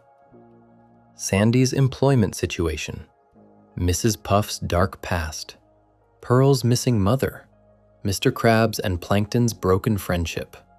All of these are storylines that the show started and never finished. And the list doesn't end there, because there's another character who has been stuck in the exact same place since the very first episode.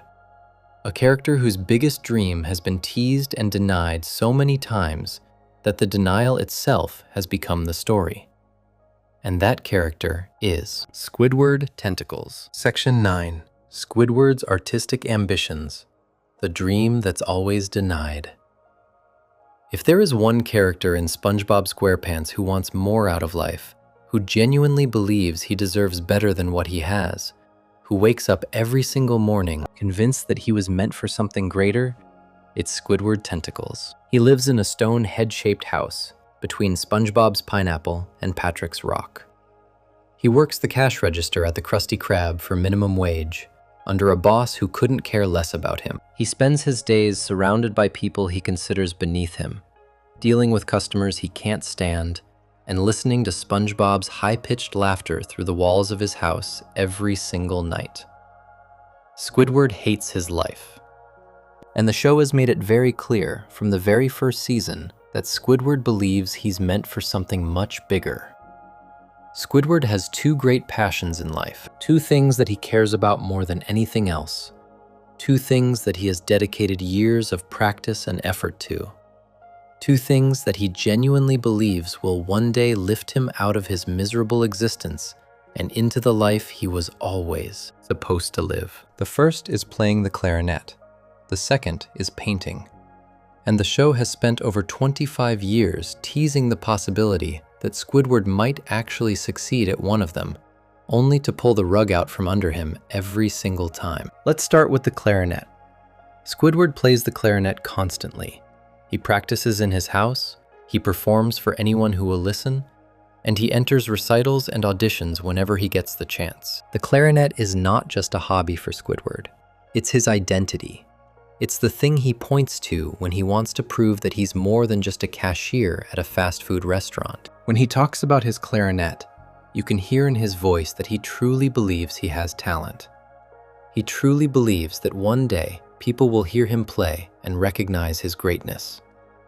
The problem is that Squidward is terrible at it. The show has made this clear from the very beginning. When Squidward plays his clarinet, the sound that comes out is awful.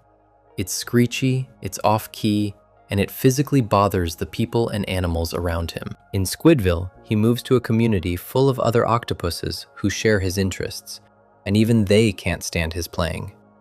Jellyfish flee from the sound. Neighbors complain. The show consistently presents Squidward's clarinet playing as genuinely bad, not as something that's underappreciated or misunderstood, but as something that is objectively unpleasant to listen to. But despite this, Squidward never stops trying. He keeps practicing. He keeps entering recitals. He keeps believing that his big break is coming. In Squidward and Clarinet Land, he's preparing for clarinet recital auditions after work. He's unusually happy at the start of the episode because he thinks this is his chance. He needs a safe place to store his clarinet during his shift, and the episode spirals into a surreal adventure through a dimension made entirely of clarinets inside a locker at the Krusty Krab. By the end of the episode, he never makes it to the audition. SpongeBob pops out of his clarinet case right as he's about to perform, and Squidward runs away. The opportunity is gone. In Squidtastic Voyage, Squidward accidentally swallows his clarinet reed and it gets stuck in his throat. Sandy builds a miniature submarine to go inside his body and retrieve it. The whole episode is about Squidward trying to get his instrument back so he can perform. But SpongeBob and Patrick cause chaos inside his body, and the situation gets worse and worse. Squidward's clarinet, the thing he cares about most, is literally trapped inside him.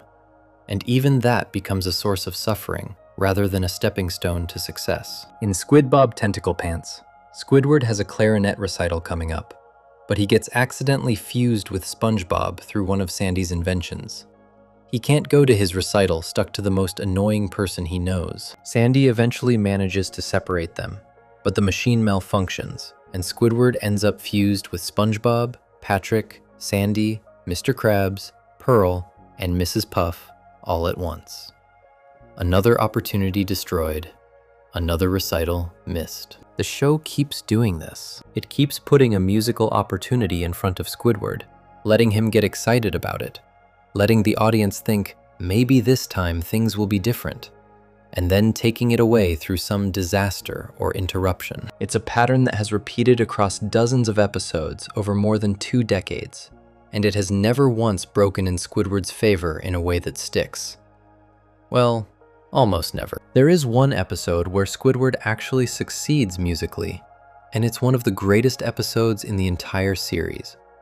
Band Geeks from Season 2. In that episode, Squidward's rich and successful rival, Squilliam Fancyson, challenges him to perform at the Bubble Bowl with a marching band. Squidward doesn't have a band, so he desperately recruits the citizens of Bikini Bottom and tries to train them. The rehearsals are a complete disaster. The band members can't play their instruments. They fight with each other. They destroy the concert hall. Squidward breaks down and gives up. But then something happens. The band members feel guilty about letting Squidward down. They practice on their own without him knowing. And when the night of the Bubble Bowl arrives, they perform an incredible version of a song called Sweet Victory. The crowd goes wild.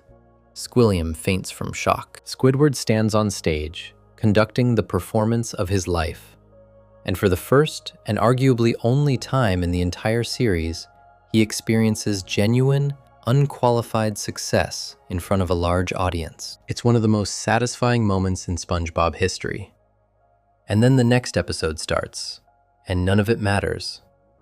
That's the thing about Band Geeks. It's a perfect episode. It gives Squidward the win he's been chasing his whole life. But because SpongeBob SquarePants runs on negative continuity, meaning events from one episode don't carry over to the next, the victory has no lasting impact. In the very next episode, Squidward is right back at the Krusty Krab, right back to being miserable, right back to being unappreciated. Nobody mentions the Bubble Bowl. Nobody treats Squidward differently. His moment of triumph exists in isolation, a beautiful, standalone event that changes absolutely nothing about his life going forward. The show does the same thing with Squidward's painting. He paints constantly. His house is filled with self-portraits in different styles. He considers himself a serious artist. He enters art shows, he displays his work proudly, and he talks about painting with the kind of passion that tells you this isn't just a pastime. For Squidward, painting is an extension of who he believes himself to be.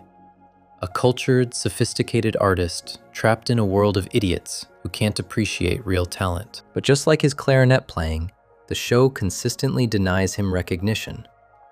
Other characters don't appreciate his art. When they do notice it, they usually react with confusion or indifference. SpongeBob sometimes compliments Squidward's work, but SpongeBob compliments everything, so it doesn't carry much weight. The one person whose opinion Squidward actually cares about when it comes to artistic achievement is Squilliam Fancyson, and Squilliam is always one step ahead. Squilliam is one of the most important characters in understanding Squidward's unfinished storyline, because he represents everything Squidward wants to be. Squilliam is rich, he's successful, he's talented, he lives in a mansion, he has a unibrow that he somehow makes look good, and he went to band class with Squidward, which means they started from the same place. They had the same opportunities, but Squilliam became everything Squidward dreams of being, and Squidward became a cashier.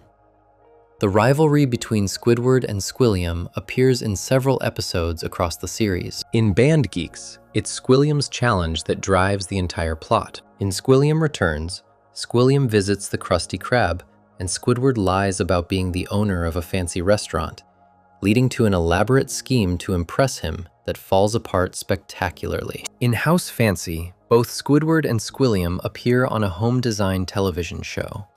Squidward's house is a mess, but an accidental sequence of destruction ends up creating an avant-garde interior that the show's host declares the winner. Squidward actually beats Squilliam in that episode. Squilliam is devastated.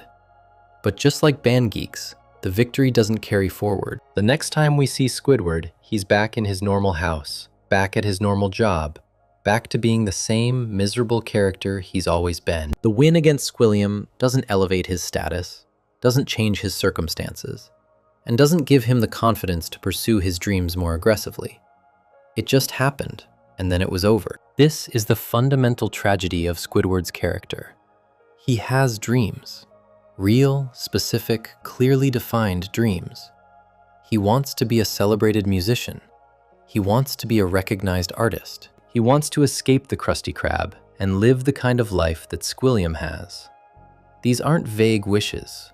These are things Squidward works toward actively, every single day. He practices his clarinet. He paints new pieces. He enters competitions and auditions. He does the work. And the show never lets it pay off in a way that lasts. Over 25 years, Squidward has remained at the Krusty Krab cash register. He still lives in the same house between SpongeBob and Patrick. He still plays his clarinet badly. He still paints self-portraits that nobody cares about. He still loses to Squilliam in the long run, even when he wins individual battles. His artistic ambitions are the longest-running unfinished character arc in the entire series, because unlike other unfinished storylines that the show simply stopped talking about, Squidward's dreams keep coming up. The show keeps reminding you that he wants more. It keeps putting opportunities in front of him, and it keeps taking them away. What makes this especially painful is that the show is perfectly capable of giving characters what they want when it decides to. SpongeBob gets the Employee of the Month award at the Krusty Krab regularly. Patrick gets moments of unexpected brilliance. Sandy gets to be the hero of scientific adventures. Even Plankton occasionally gets the formula, even if it's only for a few minutes. But Squidward almost never gets his dream. And on the rare occasions when he does, the reset button gets hit before the credits roll on the next episode.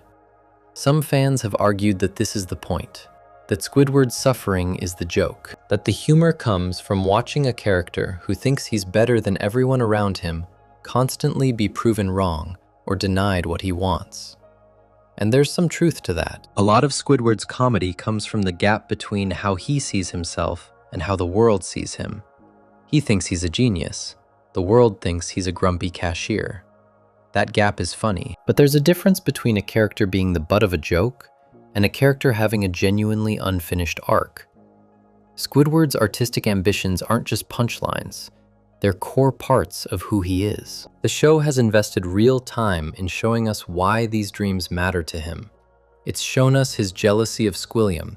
It's shown us his frustration with his job. It's shown us moments where he breaks down and admits that he's unhappy with his life. These aren't just setup lines for jokes. These are real character moments that suggest a deeper story. A story about a person who desperately wants to be more than what he is, who has spent his entire life working toward that goal, and who has never been allowed to get there. And the show has given us just enough glimpses of what Squidward's life could look like if things went his way. Band Geeks showed us Squidward experiencing real success. House Fancy showed us Squidward beating his rival. These episodes proved that the show knows how to write a satisfying Squidward victory. It just chooses not to make those victories permanent. After more than 25 years, Squidward Tentacles is still stuck. Still at the cash register. Still in the same house. Still playing the same clarinet that nobody wants to hear. Still painting the same self-portraits that nobody wants to see. Still dreaming the same dreams that the show refuses to let come true. His ambitions are right there, clearly defined, clearly motivated, and clearly unfinished. And based on how the show has handled his character for the past 2.5 decades, they're probably going to stay that way forever. Before we move on, if you're enjoying this analysis, please consider subscribing. It helps the channel tremendously. Squidward's artistic dreams might be the most personal, unfinished storyline in the show, because it's not about a missing mother or a secret formula or a dropped plot point. It's about a character who wants something deeply and will never get it.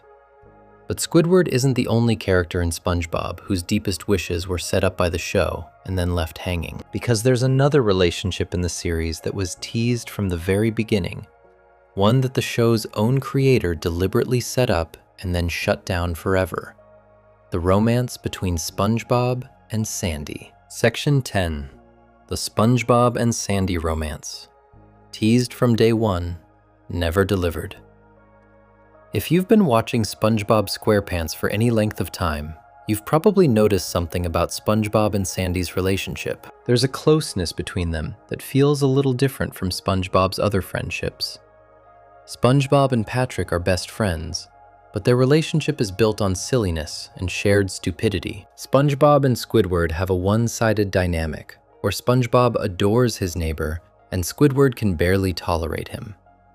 SpongeBob and Mr. Krabs have a boss and employee relationship with some fatherly undertones. But SpongeBob and Sandy? There's something else there. Something the show has hinted at, teased, and played with for over 25 years without ever committing to it. And the reason it was never committed to goes all the way back to the man who created the show. Before SpongeBob SquarePants ever aired on television, before the first episode was ever animated, before Tom Kenny ever recorded his first line as SpongeBob, there was a pitch Bible. A pitch Bible is basically a document that the creators of a show put together to explain what the show is about, who the characters are, and what kinds of stories they want to tell. It's the blueprint for the entire series. The pitch Bible for SpongeBob SquarePants was written by Stephen Hillenburg and Tim Hill. And in that original document, Sandy Cheeks was described as a romantic interest for SpongeBob. That's right. In the original vision for the show, Sandy was supposed to be SpongeBob's love interest. The show was going to have a romance between its main character and the karate-loving squirrel from Texas. It was right there in the pitch Bible, part of the original plan for how these characters would relate to each other. SpongeBob would have a crush, Sandy would be the object of that crush, and the relationship would be a running element of the series. But very early in production, that idea was dropped. Hillenburg changed his mind about the romantic angle and decided to go in a completely different direction. He stated in the Everybody's Talking, the Voices Behind SpongeBob SquarePants special feature, which was included on the complete first season DVD, that he created Sandy as a strong female character that could be a friend to SpongeBob, but not a love interest. He said the same thing again in a 2014 interview. Sandy was redesigned from a potential girlfriend into a buddy.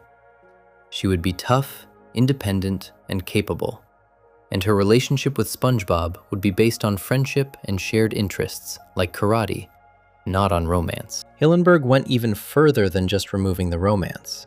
He clarified that SpongeBob himself is asexual, just like real-life sea sponges are. Sea sponges reproduce asexually in nature, and Hillenburg used that biological fact as the basis for his character's orientation. SpongeBob doesn't have romantic feelings for anyone. He's not interested in dating. He's not secretly in love with Sandy or anyone else. He's a happy, energetic, childlike character whose relationships are all based on friendship, not attraction. Hillenburg made it clear that the show would never approach the topic of SpongeBob having a romantic relationship with anyone. It simply wasn't part of who the character was. And the show has followed that rule on screen. In over 25 years of episodes, SpongeBob has never had a girlfriend, never gone on a date, and never expressed romantic interest in another character in a way that the show treats as genuine and serious. Hillenburg drew a line, and the writing staff has respected it. But here's where things get complicated, because even though the show officially killed the SpongeBob and Sandy romance before the first episode aired, it has spent the next 2.5 decades constantly teasing it. The hints started showing up almost immediately. In Sandy's very first episode, Tea at the Tree Dome, SpongeBob goes out of his way to impress her. He sees her fighting a clam and rushes down to save her, even though she clearly doesn't need saving. He agrees to visit her tree dome, even though he has no idea what air is or how to survive in it. He nearly dies of dehydration inside her dome because he's too embarrassed to admit he needs water. The whole episode is built around SpongeBob doing increasingly desperate things to make Sandy like him. And while the show frames it as wanting to be her friend rather than wanting to date her, the behavior is exactly what you'd see from a character with a crush. Showrunner Vincent Waller acknowledged this years later on Twitter. He said that he was under the impression a romance between Sandy and SpongeBob was suggested during her introduction to the show, but he added that it did not work organically, which seems to confirm that whatever romantic energy existed in those early episodes was noticed by the creative team and intentionally not pursued. But even after the romance was officially off the table, the teases kept coming. And they didn't just come from the show itself. They came from the games, the movies, the specials, and the marketing. In the 2002 video game Employee of the Month, there's a moment that fans have talked about for over 20 years. Inside the Krusty Krab, the player can explore SpongeBob's closet. And inside that closet, one of the items is a pinup poster of Sandy in her bikini. The bikini she wears inside her tree dome when she's not in her diving suit. If the player clicks on the poster, SpongeBob says, "Ah, Sandy cheeks. Looking at her makes me smile." That line, combined with the fact that he has a poster of her hanging in his personal space, strongly suggests that SpongeBob has feelings for Sandy that go beyond friendship. It's a detail that a lot of players caught immediately, and it became one of the earliest pieces of evidence that fans pointed to when arguing that SpongeBob had a secret crush on Sandy. Now, a video game isn't the same as the show. Games are made by different teams and don't always reflect what the show's writers intended. But that moment in Employee of the Month stuck with fans, because it felt like it was saying something that the show itself wasn't willing to say out loud. Then there's the SpongeBob movie game, Sponge on the Run, a video game tied to the third SpongeBob movie. In that game, when SpongeBob loses a life, one of the random phrases he says is, "Tell Sandy I love her." It's delivered like a dying confession. SpongeBob is losing consciousness, and his final words are about Sandy. Again, it's a video game, not an episode of the show. But the people who make these games are working within the SpongeBob brand, and presumably have some understanding of the characters. The fact that this line was written, recorded by Tom Kenny, and included in the final product suggests that even outside of Hillenburg's direct oversight, the creative teams surrounding SpongeBob kept gravitating toward the idea of SpongeBob having romantic feelings for Sandy. But the biggest and most talked about tease came from the show itself, in the 2009 special Truth or Square. That special was marketed heavily, and one of its biggest selling points was a wedding between SpongeBob and Sandy. The promotional material showed them in wedding outfits. The trailers emphasized it. Nickelodeon made sure that every fan knew that SpongeBob and Sandy were going to get married in this special. After 10 years of the show avoiding any romantic connection between these two characters, it seemed like the moment had finally arrived. The walls Hillenburg had built were finally coming down. Except they weren't. When Truth or Square actually aired, the wedding between SpongeBob and Sandy turned out to be a school play. It was a flashback to something that happened when they were younger, and it wasn't a real wedding at all. It was a performance. They were acting in a play. The rings, the outfits, the ceremony, all of it was pretend. The show took its biggest romantic tease ever, promoted it to millions of viewers, and then revealed it was fake. Many fans felt tricked. They had tuned in specifically because of the wedding promise, and the show delivered a punchline instead of a payoff. Looking back at it now, the Truth or Square wedding feels deliberate. It feels like the show was making a statement, not just avoiding the romance, but actively mocking the idea that it would ever happen. The writers knew fans wanted it. The marketing team knew fans wanted it. And the show used that desire as bait, let the audience bite, and then pulled the hook. It was the show's way of saying, this will never happen, and if you keep hoping for it, we're going to keep making fun of you for hoping. And yet, even after Truth or Square made it crystal clear that the romance was not going to happen, the teases continued in smaller ways throughout the series. SpongeBob visits Sandy at her tree dome more often than he visits anyone else. He goes to her dome without Patrick on a regular basis, which is notable because SpongeBob and Patrick are supposedly inseparable. Sandy and SpongeBob have their own activities that they do together, like karate, that don't involve anyone else. There's a one-on-one quality to their friendship that feels distinct from every other relationship SpongeBob has.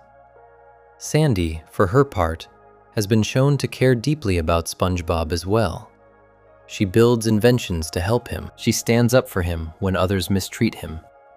In Hot Crossed Nuts, when Mr. Krabs starts neglecting SpongeBob in favor of Sandy's barbecue nuts, Sandy refuses to keep making them because she sees how it's affecting SpongeBob. She puts his feelings above her own success at the restaurant.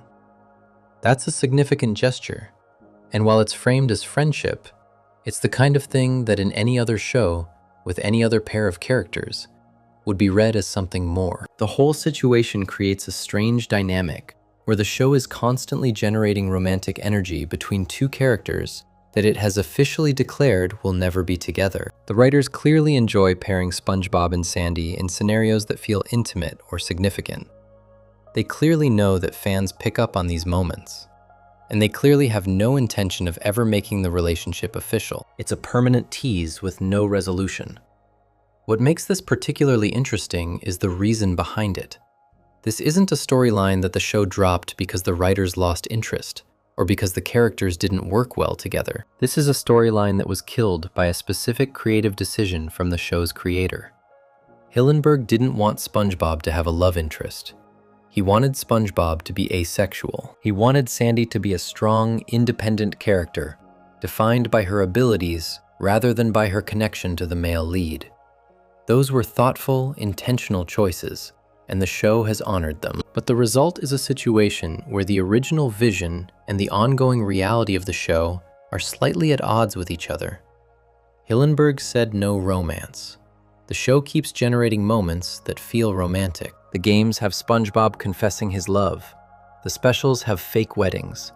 The episodes have SpongeBob visiting Sandy alone, sharing private moments with her, and prioritizing her in ways he doesn't with other characters. The show is technically following the rules while constantly bending them, and the audience is left in the middle, watching two characters who clearly have something special between them, knowing that the show has decided that something will never be named or explored.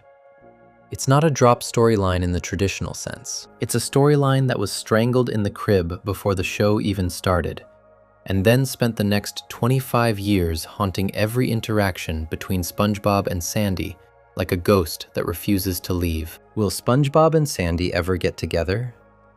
Based on everything the creators said, everything the showrunners have confirmed, and everything the show has demonstrated through its handling of the topic, the answer is no. The romance was removed from the show's DNA before it ever had a chance to develop. And despite all the teasing and hinting and fake weddings and video game confessions, the show has no intention of putting it back. SpongeBob and Sandy will remain friends. Close friends, clearly. Important to each other, obviously. But just friends. The romance that was written into the pitch Bible and then erased before the first episode aired is never coming back. And for a lot of fans who have watched these two characters circle each other for over 2 decades, that's one of the most frustrating unfinished storylines in the entire show. Before we move on, if you're enjoying this analysis, please consider subscribing. It helps the channel tremendously. But when it comes to unfinished things in SpongeBob SquarePants, there's one special that managed to leave more promises unfulfilled in a single episode than most shows leave in an entire season. An event that was marketed as the biggest SpongeBob moment in years, that promised answers to questions fans had been asking for a decade, and that delivered on almost none of them. Truth or Square? Section 11. Truth or Square? The special that promised everything and delivered nothing. We've already talked about truth or square a few times in this video. It came up when we discussed the Krabby Patty secret formula almost being revealed. It came up when we talked about the fake wedding between SpongeBob and Sandy. It came up when we discussed the mystery of Pearl's mother being teased and then dodged. And there's a reason this one special keeps showing up across so many different sections. It's because Truth or Square is the single biggest collection of unfinished storylines in the entire history of SpongeBob SquarePants, all packed into one television event that aired on November 6th, 2009. It was supposed to be a celebration, a landmark moment, the show's big 10th anniversary special. And what it ended up being was a masterclass in setting up expectations and then refusing to meet any of them. To understand why Truth or Square was such a big deal when it aired, you have to understand what Nickelodeon was promising. This wasn't marketed as just another SpongeBob episode. This was an event. Nickelodeon promoted it for weeks. The advertising campaign was massive, and the marketing made very specific promises about what fans would see. The Krabby Patty secret formula would finally be revealed after 10 years of mystery. SpongeBob and Sandy would get married. Never-before-seen moments from SpongeBob's past would be shown. Celebrity guests would appear. This was going to be the episode that answered the biggest questions in the show's history, all in one night. Fans were excited. This was supposed to be the payoff for a decade of watching. The special itself is a TV movie-length episode. The plot centers around the Krusty Krab celebrating its 117th anniversary. Mr. Krabs has big plans for the celebration. He's going to sell a record number of Krabby Patties. He's hired Patrick as a security guard. SpongeBob and Squidward are put in charge of a hologram display showing the restaurant's air duct system. Mr. Krabs leaves SpongeBob in charge of decorating, and SpongeBob goes all out. He makes a giant Krabby Patty sculpture out of ice in the freezer and brings SpongeBob, Patrick, Squidward, and Mr. Krabs down to see it. And then things go wrong. The ice Krabby Patty is too heavy to move. SpongeBob tries to pull it and ends up bouncing around the room. The freezer door slams shut and locks behind them. SpongeBob, Patrick, Squidward, and Mr. Krabs are trapped in the freezer with no way out. The rest of the special is about them trying to find their way out through the Krusty Krab's air ventilation system. And while they're crawling through the vents, they start sharing memories. Flashbacks to important moments in their lives. Shocking reveals that they've been holding on to. Stories they've never told each other before. The idea is that they think they might never get out, so they're finally being honest with each other. This is where the promises were supposed to be delivered. This is where the marketing said the big reveals would happen. The flashbacks were supposed to answer the questions fans had been waiting a decade to have answered. And what happened instead is that every single one of those promises was either avoided, undercut, or turned into a joke. Let's start with the Krabby Patty secret formula.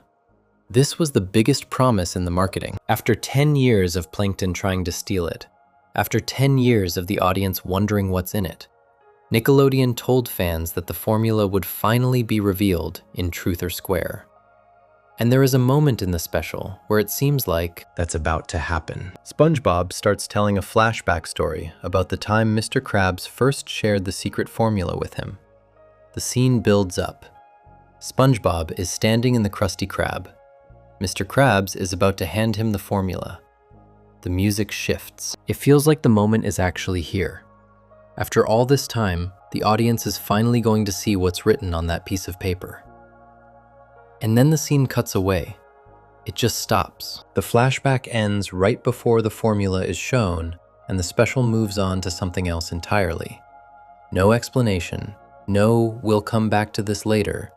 The scene simply ends at the exact moment the reveal would have happened. The special took the single biggest question in the show's mythology, spent 10 years building it up, specifically marketed this episode as the one where the answer would come, and then cut to a different scene right before showing it. The formula was not revealed, not even close. Meanwhile, on the other side of the plot, Plankton sees an opportunity. With SpongeBob, Squidward, Mr. Krabs, and Patrick all trapped in the freezer, The Krusty Krab is unguarded. This is Plankton's perfect chance to steal the formula while nobody is watching. And he does try. He makes his way into the restaurant, he goes for the safe, and for a moment, it seems like the special might give Plankton the formula, even if it won't give it to the audience. But of course, like every other time in the show's history, Plankton fails. His plan falls apart. The formula stays safe, and the audience still doesn't know what's in it. Now let's talk about the wedding. The SpongeBob and Sandy wedding was the second biggest promise in the marketing for Truth or Square. The promotional material showed SpongeBob and Sandy in wedding clothes. The trailers made it look like a real ceremony was going to take place. For fans who had been watching the show tease a connection between these two characters for 10 years, this seemed like the moment where the show would finally acknowledge that there was something more between them. It was a huge selling point, and a lot of fans tuned in specifically because of it. What they got was a school play. One of the flashback sequences in the special shows a younger SpongeBob and Sandy acting in a play where they pretend to get married. They're wearing costumes. They're reciting lines. It's a performance within the flashback, not a real event. SpongeBob and Sandy did not actually get married. They were never going to get married. The whole thing was a play that they participated in when they were younger. And the special presents it as a memory that SpongeBob is sharing while trapped in the vents. The wedding was fake. The marketing knew it was fake. The writers knew it was fake.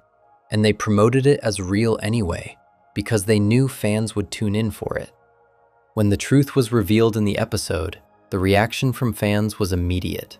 People felt misled. They felt like Nickelodeon had used one of the show's biggest unanswered questions as bait to get viewers, with no intention of actually delivering on the promise. And they were right. That is exactly what happened. Then there's the moment with Pearl's mother, which we covered earlier in this video, but is worth revisiting in the context of the full special. During one of the bonus segments at the end of the episode, the French narrator starts presenting mysteries about the characters. He builds up to a question about Pearl, saying, "Who is Pearls?"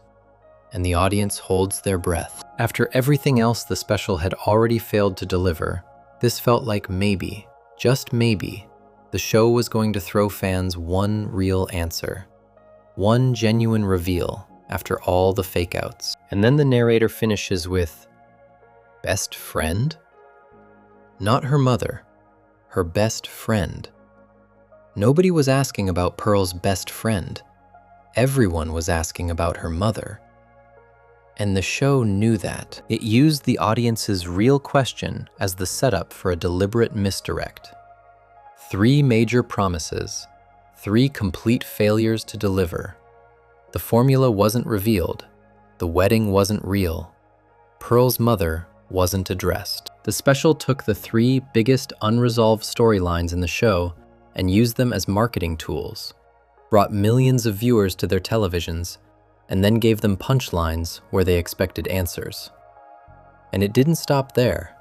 The special also crammed in a bunch of other storylines that never got room to breathe. There are altered versions of the SpongeBob theme song featuring Patrick, Mr. Krabs, and Squidward. There's a segment done in the style of a 1920s cartoon where SpongeBob goes to work in black and white.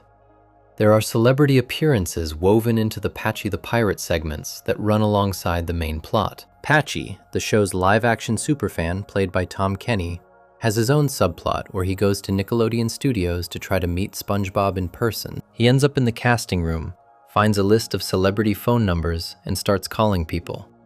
He calls Rosario Dawson, who hangs up on him because of his bad breath. He calls LeBron James, who hangs up because he has a game to attend. He calls Tina Fey by accident when he's trying to reach Tina Turner. He tries to call Will Ferrell, who hangs up because he's supposedly going to host the anniversary show. Robin Williams also appeared in the Patchy segments. All of these celebrity moments were meant to make the special feel like a big event, and they did get attention in the marketing. But in the actual episode, they take up significant runtime that could have been used on the main storylines. Every minute spent on Patchy calling celebrities is a minute not spent on the formula reveal, or the wedding, or Pearl's mother, or any of the other things fans actually cared about. The special tried to do too many things at once and ended up doing none of them well. The flashback sequences that the main characters share while trapped in the vents are actually some of the most interesting parts of the special, but even those feel rushed.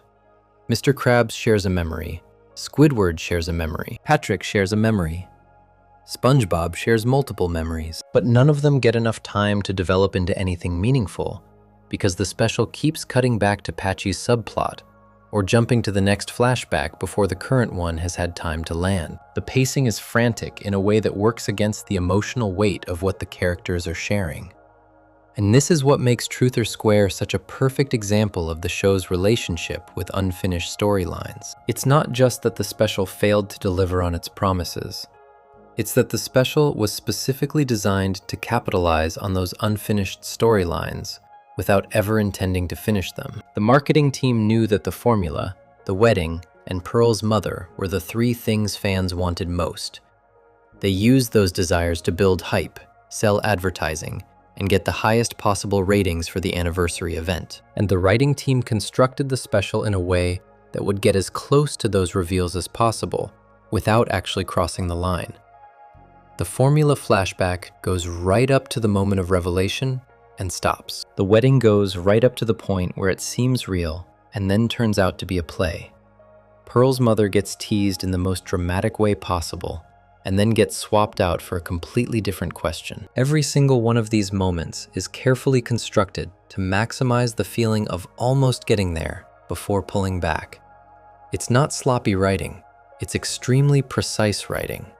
The writers knew exactly what they were doing. They built each fake out with the same care that a magician puts into a card trick. Look here, watch closely, and the thing you were looking at disappears right in front of your eyes. Truth or Square aired in 2009, and it remains one of the most discussed and debated specials in the show's history. Not because of what it delivered, but because of what it didn't. It promised the three biggest reveals in SpongeBob history, and gave 0 of them. It used the show's longest-running mysteries as clickbait before clickbait was even a word. And it proved something that fans had probably suspected for a long time, but didn't want to admit. The show is not interested in resolving its biggest storylines. It never was. The mysteries are the point. The questions are more valuable to the show than the answers would ever be. And Truth or Square was the moment where the show stopped pretending otherwise. The formula will stay secret. SpongeBob and Sandy will stay friends. Pearl's mother will stay missing. These storylines are not building toward conclusions. They are permanent features of the show's landscape, and the show will keep teasing them for as long as it continues to air. Before we move on, if you're enjoying this analysis, please consider subscribing. It helps the channel tremendously. But for all the storylines that Truth or Square failed to resolve, there's one more unfinished thread in SpongeBob SquarePants that doesn't get talked about nearly enough. A storyline from one of the show's earliest and most beloved episodes. A moment of genuine character development that was introduced, celebrated, and then completely erased by the very next episode.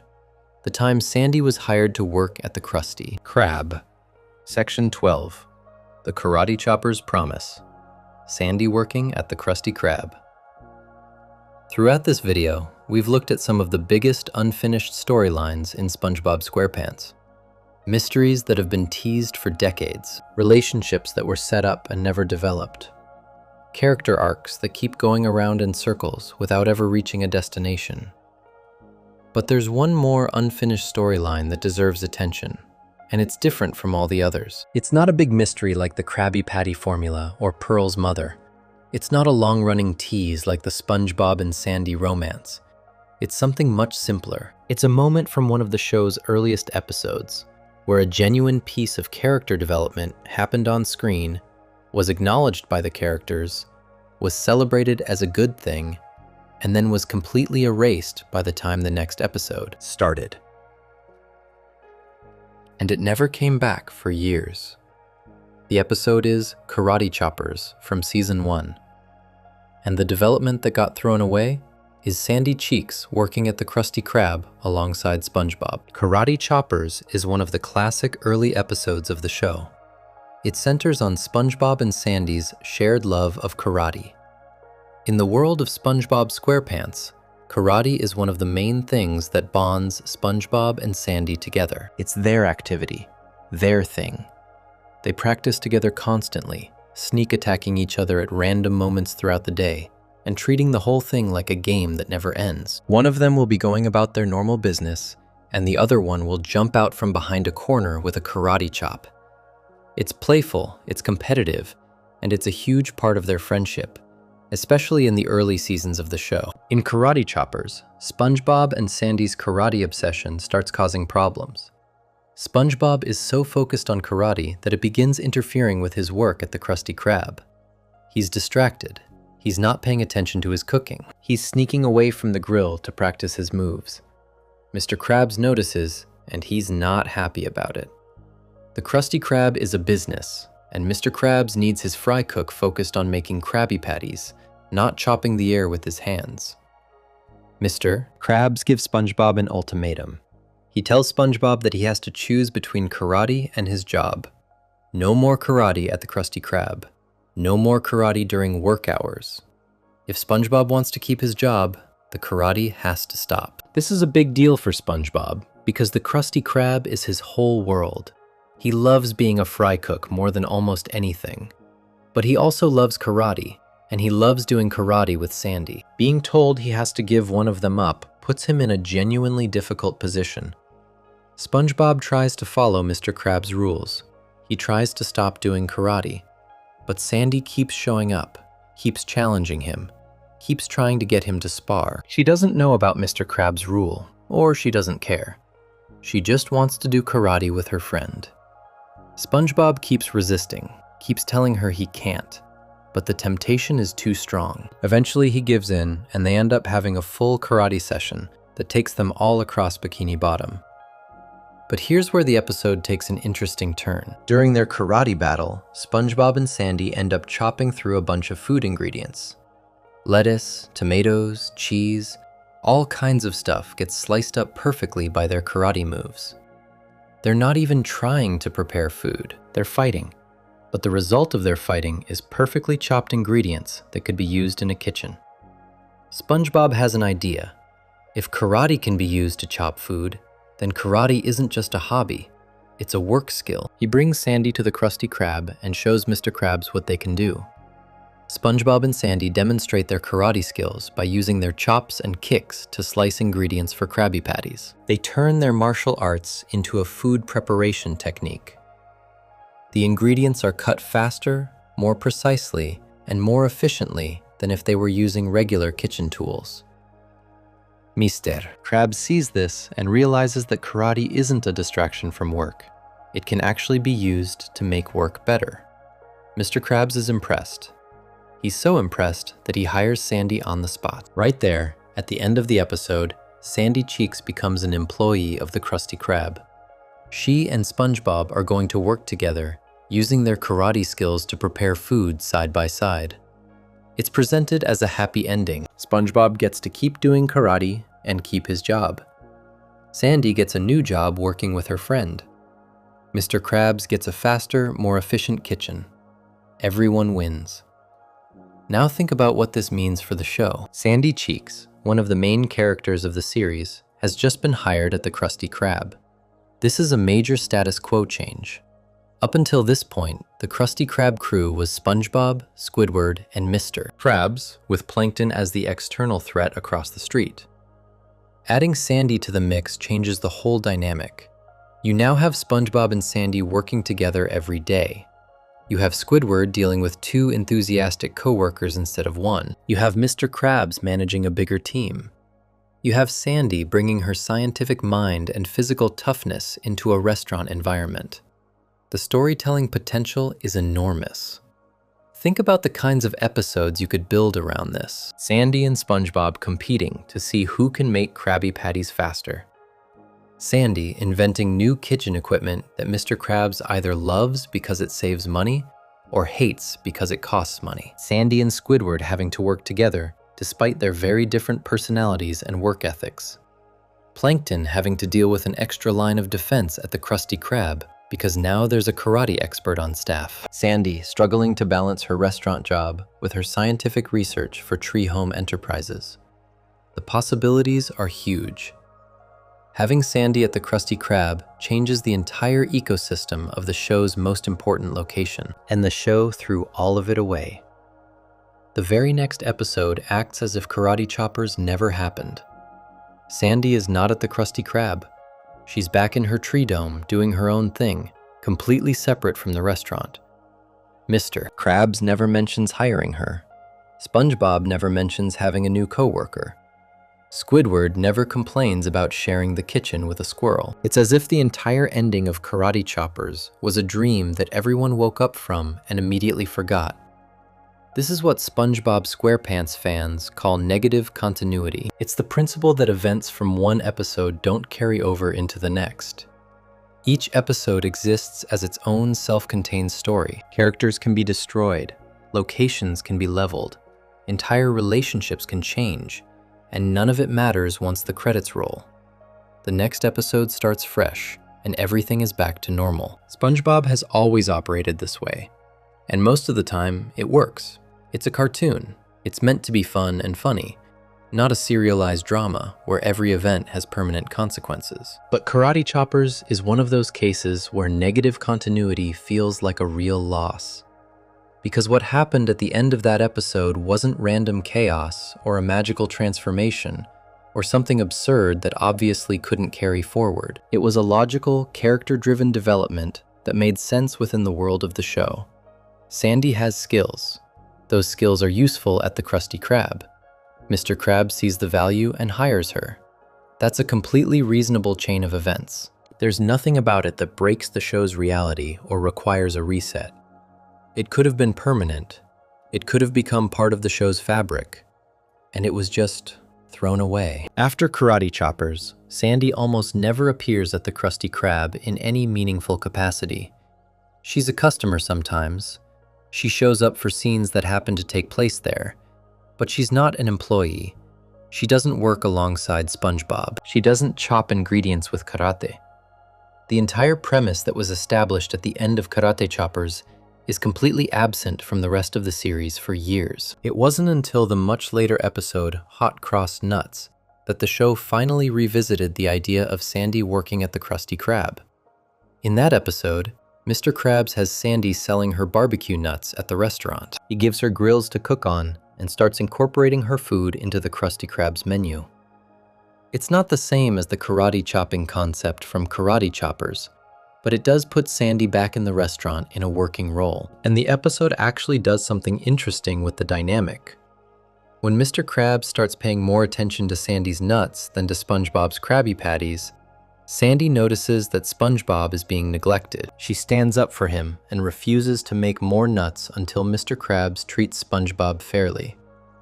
It's a small moment, but it shows exactly the kind of storytelling you could get from Sandy being part of the Krusty Krab team. A dynamic where she and SpongeBob look out for each other in the workplace. But again, Hot Crossed Nuts is a standalone episode. It doesn't establish Sandy as a permanent presence at the Krusty Krab. The next episode resets, and she's back in her tree dome. The gap between Karate Choppers and Hot Crossed Nuts represents years and years of episodes where the idea of Sandy working at the Krusty Krab simply didn't exist. All that storytelling potential, all those possible episodes about Sandy and SpongeBob as co-workers, all those opportunities to explore a new dynamic between the characters. None of it was used. And this is the thing about negative continuity in SpongeBob SquarePants. Most of the time, it's harmless. Nobody expects the show to follow up on an episode where Patrick accidentally becomes king of Bikini Bottom, or where SpongeBob turns into a snail. Those are one-off jokes that don't need to carry forward. But every once in a while, the show creates a moment of genuine development that feels like it should matter. Sandy getting hired at the Krusty Krab is one of those moments. It's grounded, it makes sense, it creates new possibilities, and the show just lets it evaporate. The same pattern shows up across the entire series, which is really what this whole video has been about. SpongeBob SquarePants is a show that is incredibly good at creating moments. It creates mysteries that hook you. It creates character dynamics that feel real. It creates developments that seem like they're going to change things. And then it moves on. It doesn't follow through. It doesn't build on what it started. It lets moments exist in isolation, never connecting them into larger stories, never allowing them to accumulate into real change. Sandy working at the Krusty Krab, Mr. Krabs and Plankton's broken childhood friendship, Squidward's artistic dreams, Mrs. Puff's secret past, Pearl's missing mother, the Krabby Patty formula, SpongeBob's boating license, the SpongeBob and Sandy romance, Mermaid Man and Barnacle Boy's unfinished adventures, Mr. Krabs and Mrs. Puff's stalled relationship, the promises of Truth or Square, Sandy's conditional employment with Tree Home Enterprises. 12 storylines, all set up by the show, all teased to the audience, and none of them resolved. Some of these were dropped on purpose. Some were dropped because of real-world tragedies. Some were dropped because the show's format doesn't allow for ongoing stories. And some were dropped for reasons that nobody has ever fully explained. But the result is the same in every case. A thread left hanging. A story started and never finished. A door opened and never walked through. That's the paradox of SpongeBob SquarePants. It's one of the most creative shows in the history of television. It has created some of the most memorable characters, some of the funniest episodes, and some of the most emotionally resonant moments in all of animation. And at the same time, it is a show that refuses to finish what it starts. It builds beautiful houses and then never moves anyone into them. It sets the table for incredible meals and then walks away before anyone sits down to eat. It opens doors everywhere and closes none of them. And maybe that's why we keep watching. Because as long as those doors stay open, there's always a reason to come back. There's always a chance that the next episode might be the one where SpongeBob finally gets his license, or Plankton finally gets the formula, or Squidward finally gets his moment. The show keeps us hoping. It keeps us waiting. And after more than 25 years, that might be the most impressive unfinished storyline of all. The one where the audience keeps believing that one day, the show will finally give us the endings we've been waiting for. If you enjoyed this video essay, make sure to subscribe. Thanks for watching, and I'll see you in the next one.